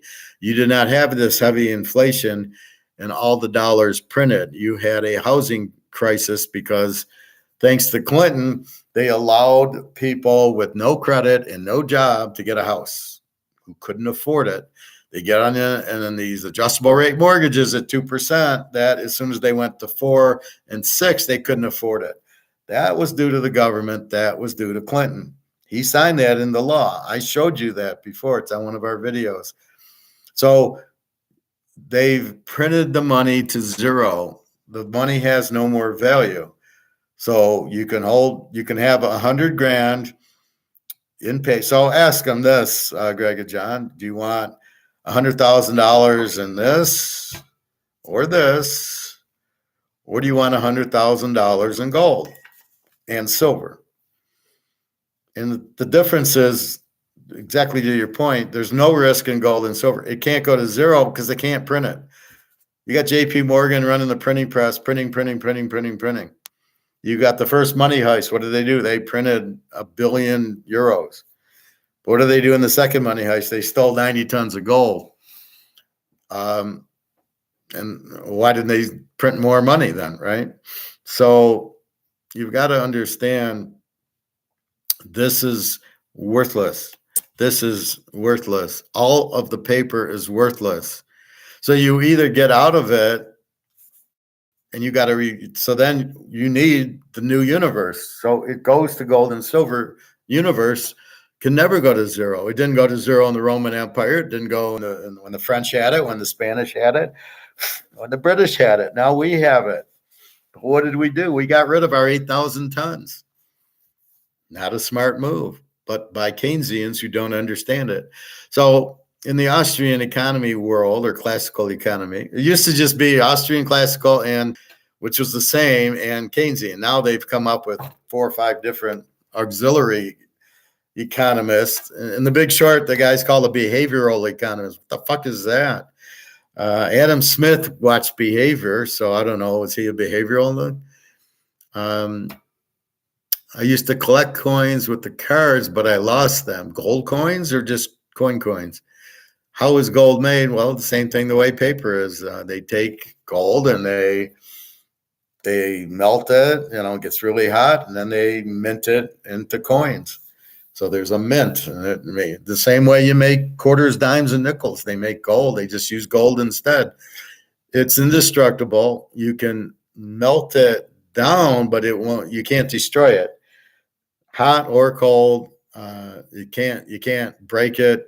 It's indestructible. I think it's from space, but it's just very everybody. It always has a demand. So in our economic world, I could only sell this if somebody wants to buy it. but and I could make more of this, but I can only sell it if I have a buyer. With gold, you always have a buyer. You can always sell gold. You always have a buyer. I can go to the coin store today, take an ounce of gold, and the guy's going to give me $2,000 for it in a heartbeat. And I see people in there selling their gold in a heartbeat. So it's just like any other coin. Like, how's a quarter made? There's a press, I guess, and they melt the gold's liquid and they put it in, and then they cool it down. And watch Money Heist. They show you how they take the gold, they melt it, and then they make the big blocks with it. It's actually in Money Heist. But just Google how do they make gold coins, and it's the same thing. But there's no risk. They can't just print it and counterfeit it like this. They have to make it, and that's it. And you got to have gold with it. So there's only so much gold, right? And if Russia and China have 100,000 tons and they're the big James Bond brics, we're buying the coins just as long as it says 1 ounce pure gold, and you buy it at your coin store and you trust the coin store and he says, yep. He puts it on the meter and you see it's gold. And you go, okay, I'll buy it. It's real. Now I'll show you. I saw this story yesterday in Google.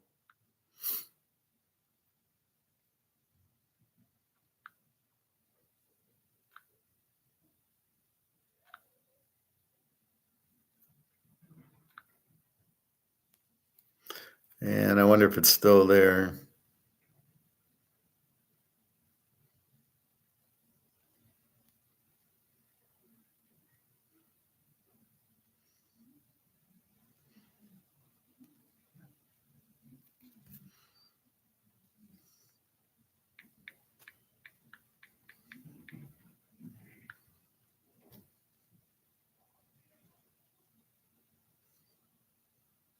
There was a story yesterday. This kid in Alabama was selling fake gold bars.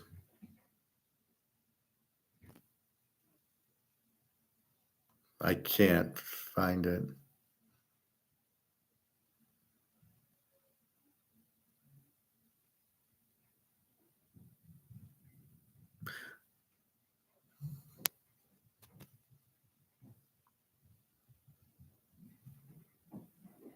So this is like fake gold. Usually it's the color is not as gold. So if you see my gold, this I'm sure is gold. It looks gold. And this is fake from China. Only get it if it says 1 ounce of gold, coin, US, British, Maple Leaf, Cougaran, Philharmonic, things like that. But this was interesting. Mystery of $2 billion of loans backed by fake gold in China. I love it. China does a lot of fake gold.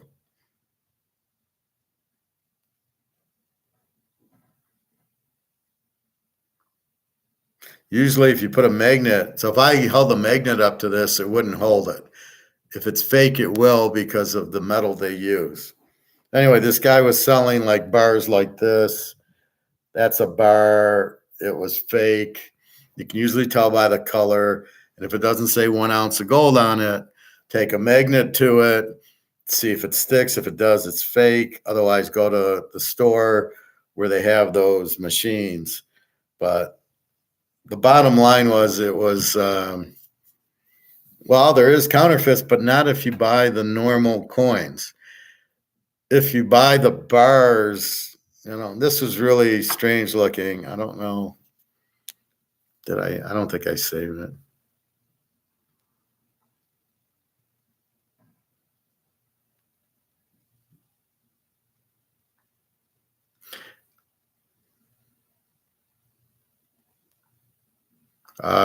Yeah, I don't know where it is. But it was in the plastic. It was a bar, not a coin. If you get a gold coin from US, like I said, the country coins will say 1 ounce of gold on it. They look gold. Like I said, that's what you buy. And if you're at a store, and I would only buy it from a store. This guy was selling it on Facebook or somebody else. I wouldn't buy it from them. Don't buy it from a stranger. Don't buy something that doesn't look like just. I mean, it's just stick to this. It's too important to fuck around with it.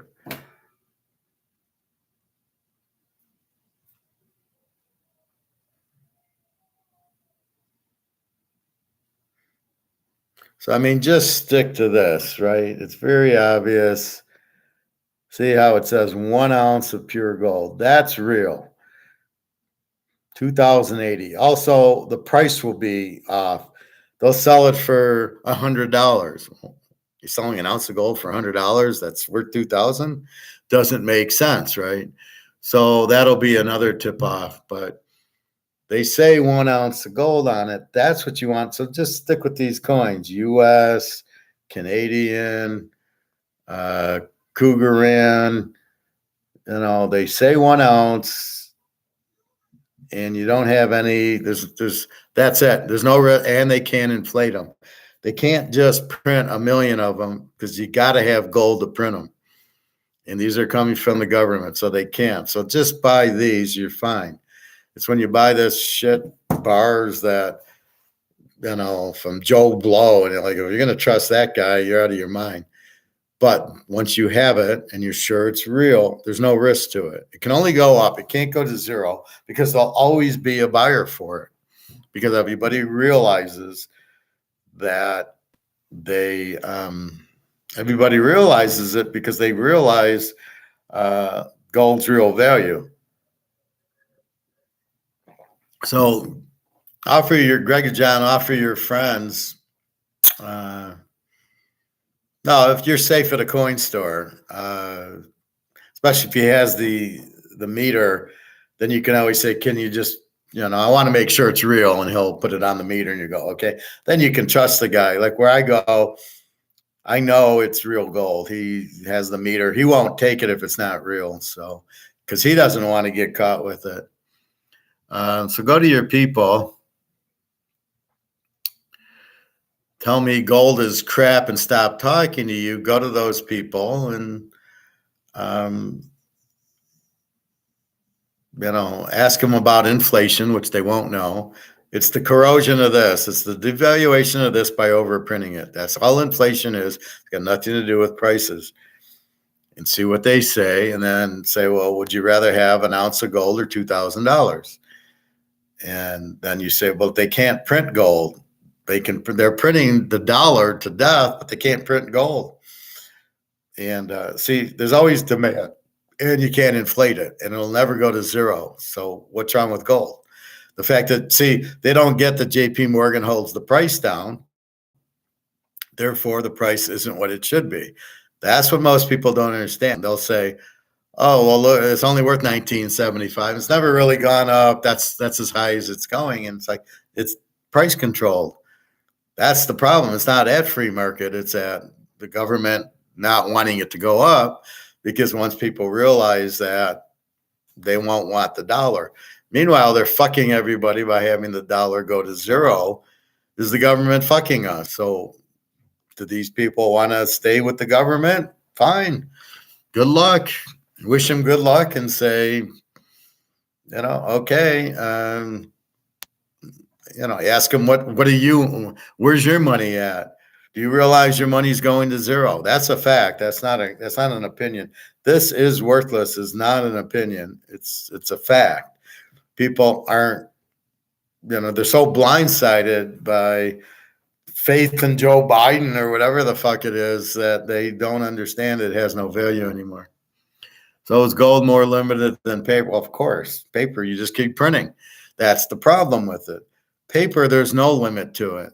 So they print $10 trillion. There's only 244,000 tons of gold. That's it. And 100,000 tons is held by Russia and China. There's only 144,000 tons left, of which the central governments in the world probably have 60 or 70,000 tons of it. So there's not a lot of gold left that banks don't have, or Russia, China.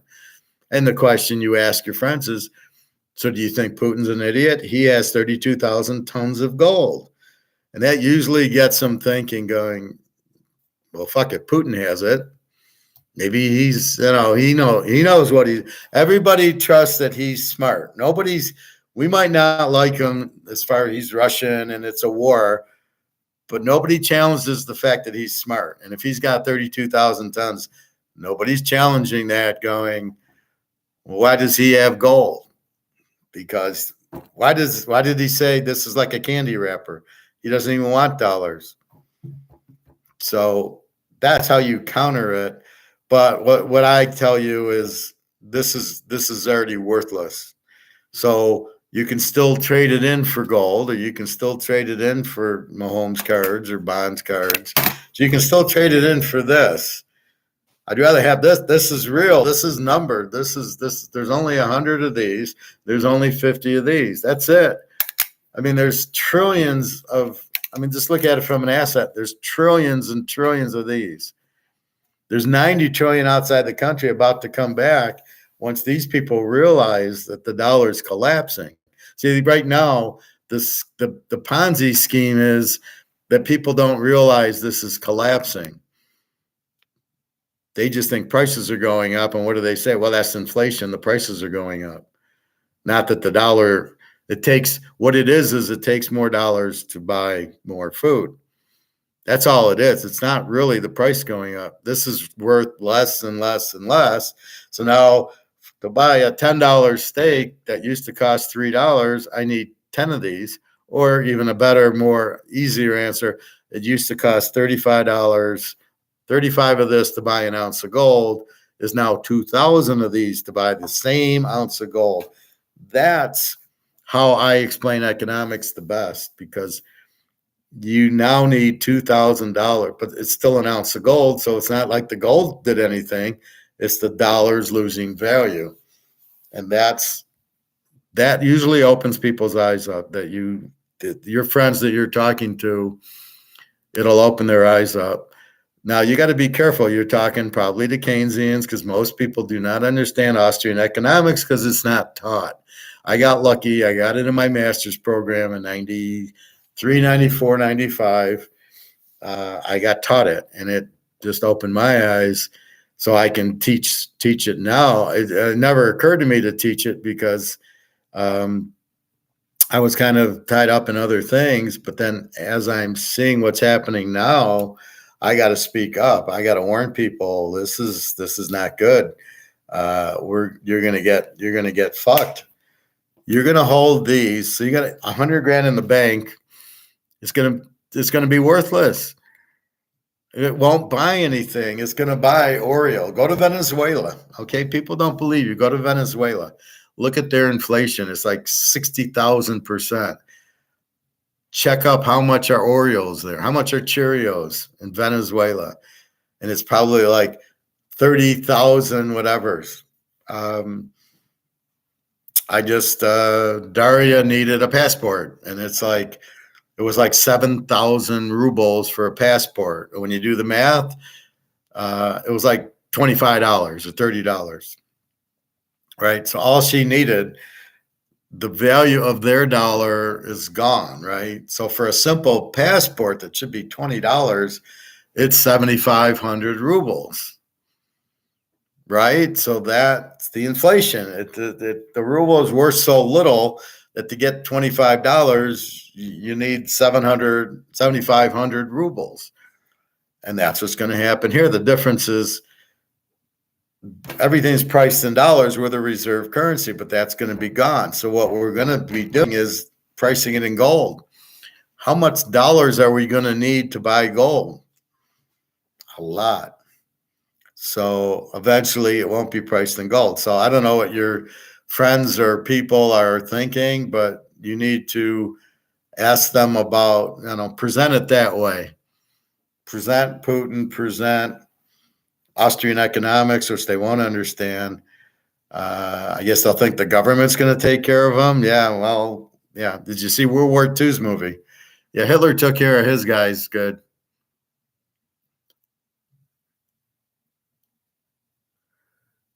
Yes, I am. Thank you, Greg and John.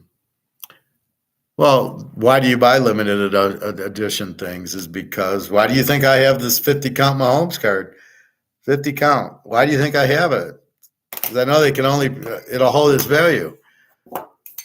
Plus, I paid paper for it. So in gold, this will really be worth a ton, especially it's small. So, what the way my mind thinks, not only do I get limited, but I get Mahomes limited, right? So I get the best player in a limited. This will be worth 20 grand, easy. I paid $50 for it. What did I do? It's Mahomes, it's 50, and I looked at the condition of the card, which looks perfect. So, and there's no centering. There's nothing to center. Like I show you the Montana, it's a little off center. You don't have centering issues with this card. There's nothing to center. So is the picture clear? Yeah. Are the corners okay? Yeah. There's nothing to, it should be a 10 automatically. Hey, G. No, it's not a rookie Mahomes. I don't believe. No, it's a second year Mahomes.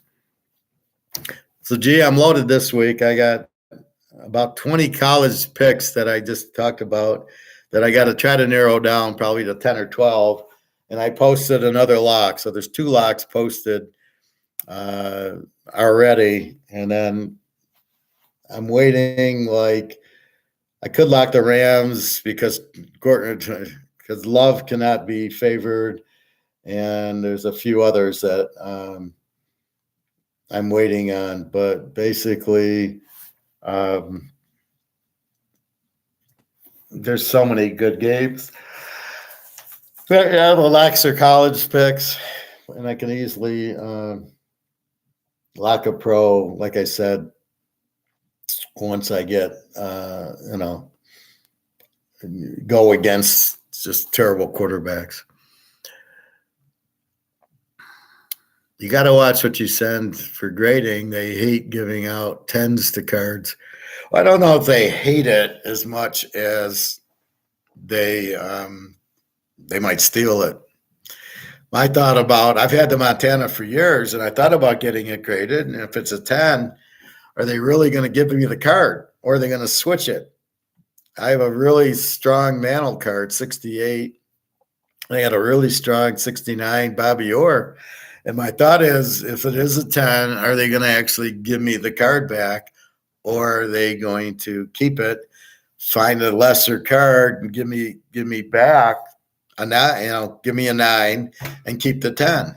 I mean, if I'm a trader and I know a Mantle 10 is going to be worth $2 million, am I really going to give it back and say, here you go, you got a 10? Or am I going to keep it and say, fuck, I got a 10. I'll go buy a 9 and then give it to him.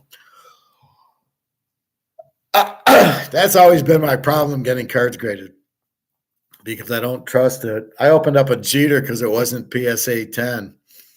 It was like a KGA 9, and I opened it up, and I don't see any reason it's not a 10. It's perfect. So maybe there was a scratch that I can't see on the card. Anyway, I'm expecting a big college week. Pros are tough, and all these bad quarterbacks. Again, KC Miami is in Germany, 9:30 Sunday. I don't know what the fuck they're thinking. Nobody's getting up early to watch 9:30 Sunday, except for me, which I'll be up by 11 to do class for Sunday for 1 o'clock. It's hard for me Saturday at 10, but the games don't start till noon. Who the fuck wants this one? And even that one, the Notre Dame Navy game is in Dublin. So but it starts at 1 o'clock, I think. So economics, it's a simple concept of the more you have, the less they're worth. The less you have, the more they're worth. The dollar is worth less because they print a lot of it. They don't want gold because they can't print it. Gold has zero risk. It will never go to zero. It should be 20, 30,000 an ounce if it was physical market.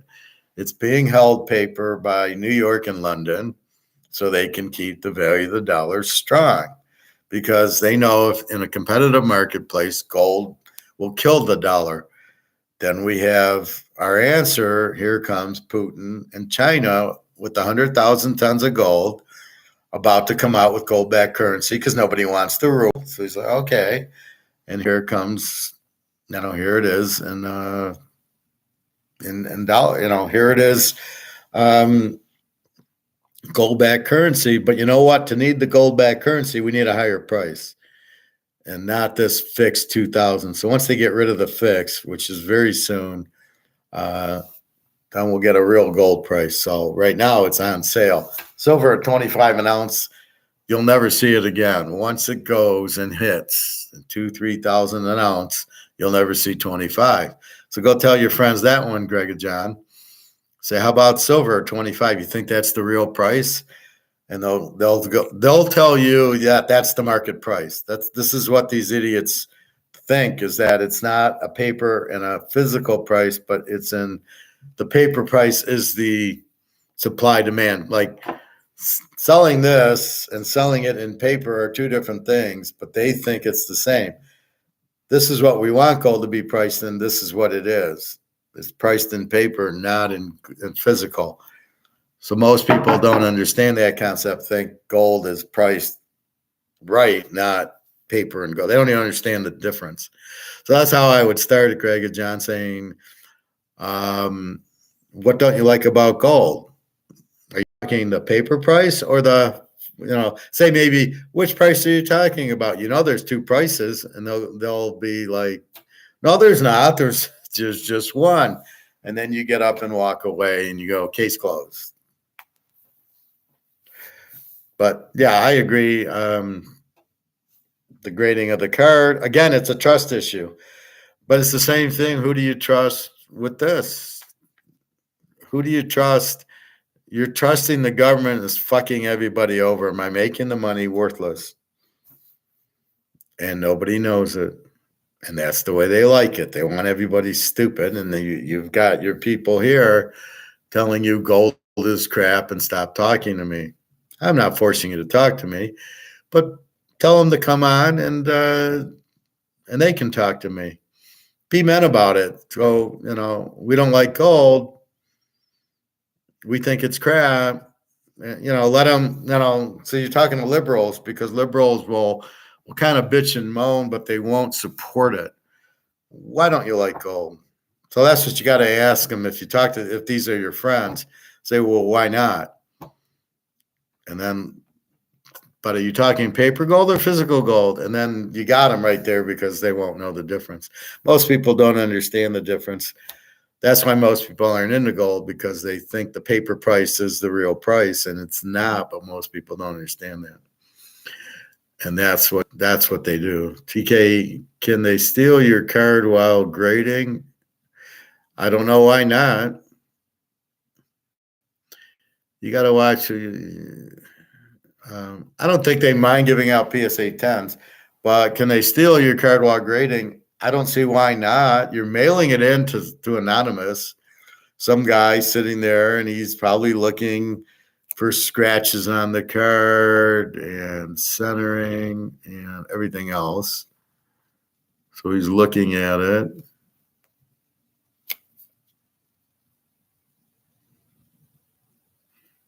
And then he grades it. So if he sees what would you do? It's always a moral question. What would you do if somebody gave you a Mickey Mantle, 1952, the tops, and it was a PSA 10, and it's worth $30 million? What would you do? Would you keep it and find another card and give them a 9 or an 8?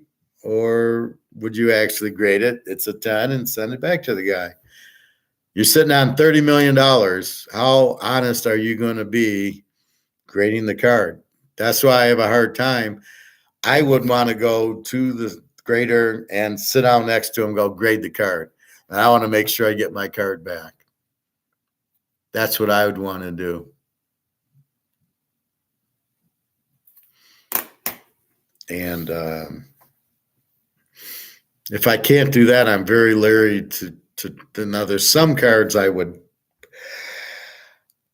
give them, but most of the cards I guess it goes on the value. I got a lot of Marvel cards. All of a sudden, they're worth a ton because of all the movies.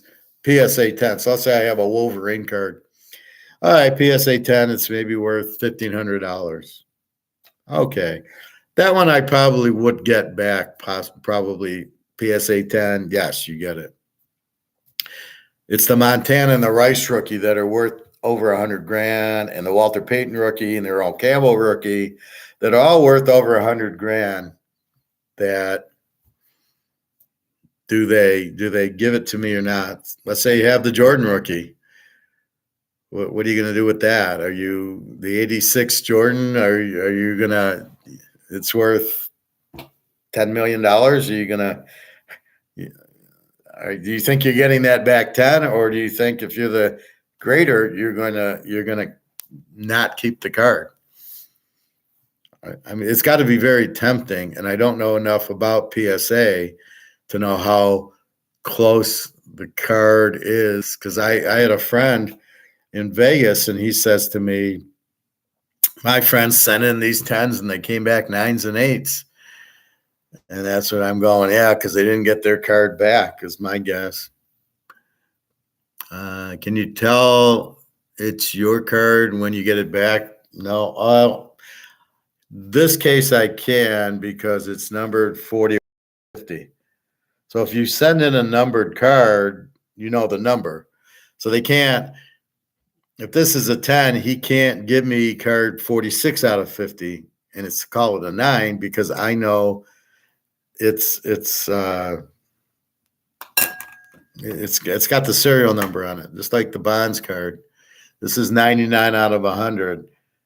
So in this case, he can't fuck with me because it's numbered. And I take a picture and I say, well, you gave me back 97, not 99. I gave you 99. But you can't really do any, you can't write on the card. If you write on the card, you fuck the card up. So I can't print HR or TK on the Montana rookie.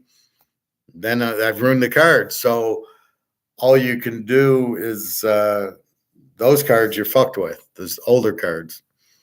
The newer card, anything numbered, yes, because you have the serial number on it. But that's, see, the problem with this is they print it to 0, which is why this is numbered out of 50, because this is, what is this saying? This is saying we're only going to make 50 of these. So the value will be huge. Well, why would they do that? Because they know if you print a lot, you lose value. So it's perfectly taught right here. They make the numbered cards limited to keep a high value, but yet this doesn't do it. And there's, like I said, when there's $90 trillion coming back from overseas, at that point, the dollar will cease to exist, because there'll be so many dollars, the value will be 0. I mean, it'll take you $10,000 to buy eggs. I mean, that's what's going to happen. That's what eventually happens. That's what's happening in Venezuela. That's what's happening in the Ukraine and Russia. It's just Daria goes for food. I give her $150, and they're eating soup and they're eating. They're not eating good. And I keep saying, just wait for the gold to go up, and then we can eat steak every night. But right now we can't because of that. And she would come here, but you can't get out of the fucking country. So, has that card got gold? No, that card doesn't have gold. The only thing with gold is this, or the coins. Those are gold. That's all you can, that's what you know. You can tell if it's gold, you can see it. And you can tell if it's fake, if they're saying it's gold, just by looking at the color. See, you need gold, you need an ounce of gold to make an ounce of gold. And it'll be very apparent of the color of gold will be very apparent. So I bought some maple leaves. So, well, I'll show you.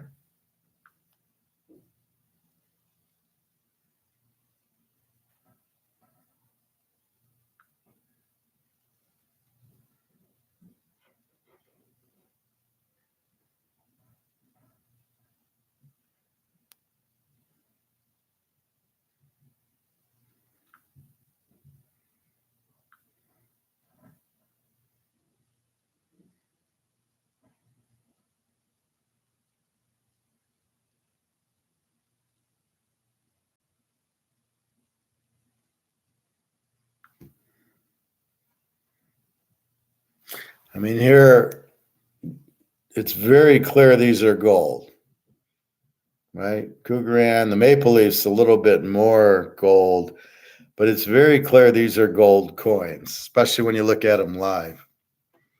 And they're very shiny. I think I have a better picture. Here, this is very clear. This is gold, right?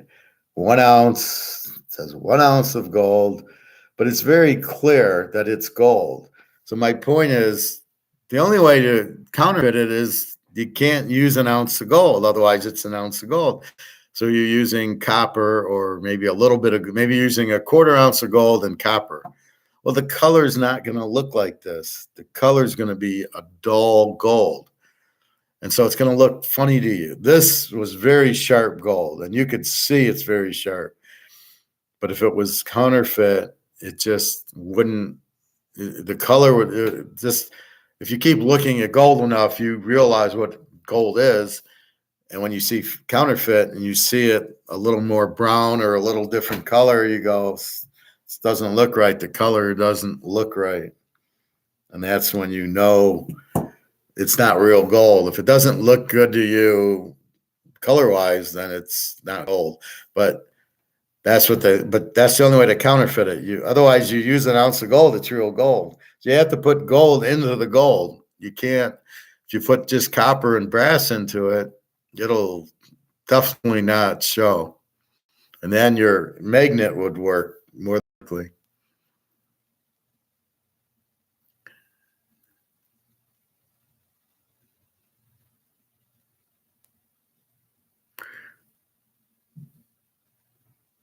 Well, the point is that it's the gold color look.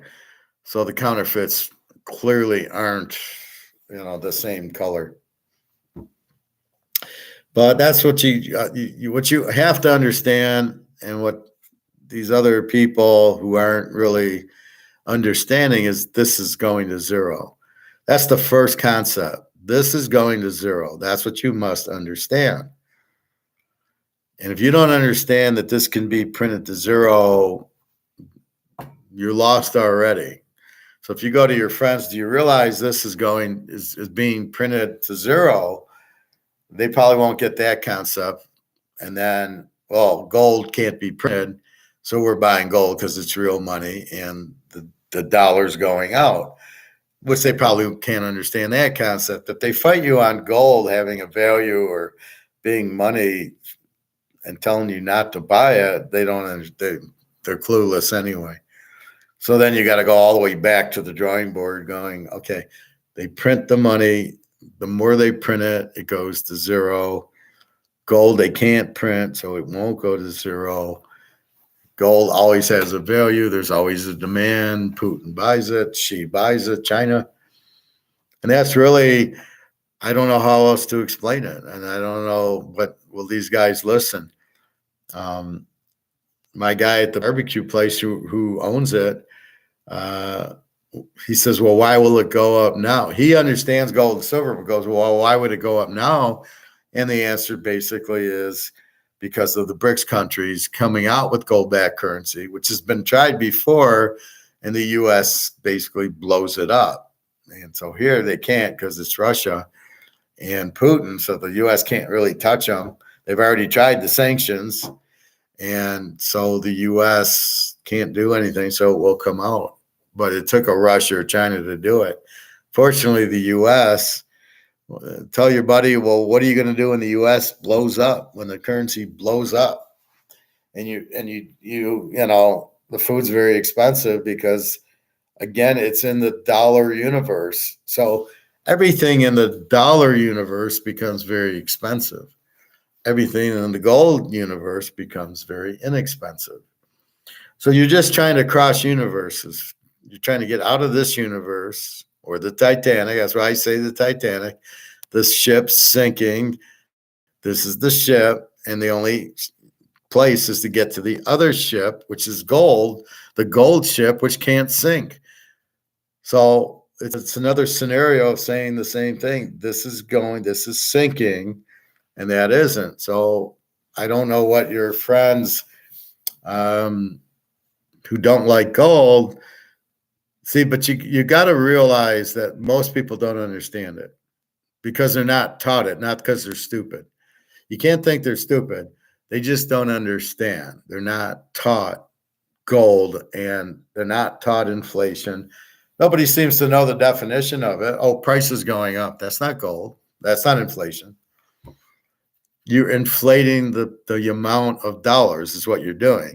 So you go from 1 trillion to 10 trillion, you're inflating the amount, the supply of dollars, which lowers the price, which raises the prices of Kellogg's because now you need more dollars to buy the Kellogg's. That's all that is happening.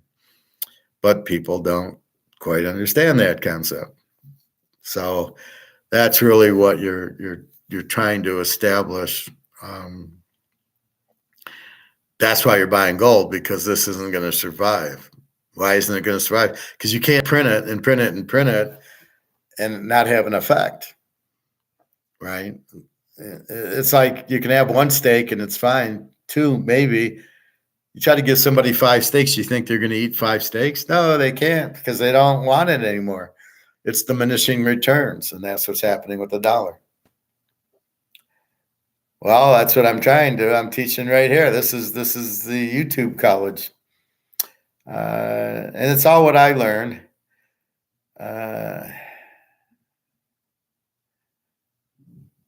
No, I didn't. I heard he died. I didn't know. How do you die in a hot tub? What do you? But anyway, no, I'd rather teach here than in college because college is expensive and most of the kids are just looking for credit. If I teach here, you're actually wanting to learn about Austrian economics and gold and football. I'm teaching football.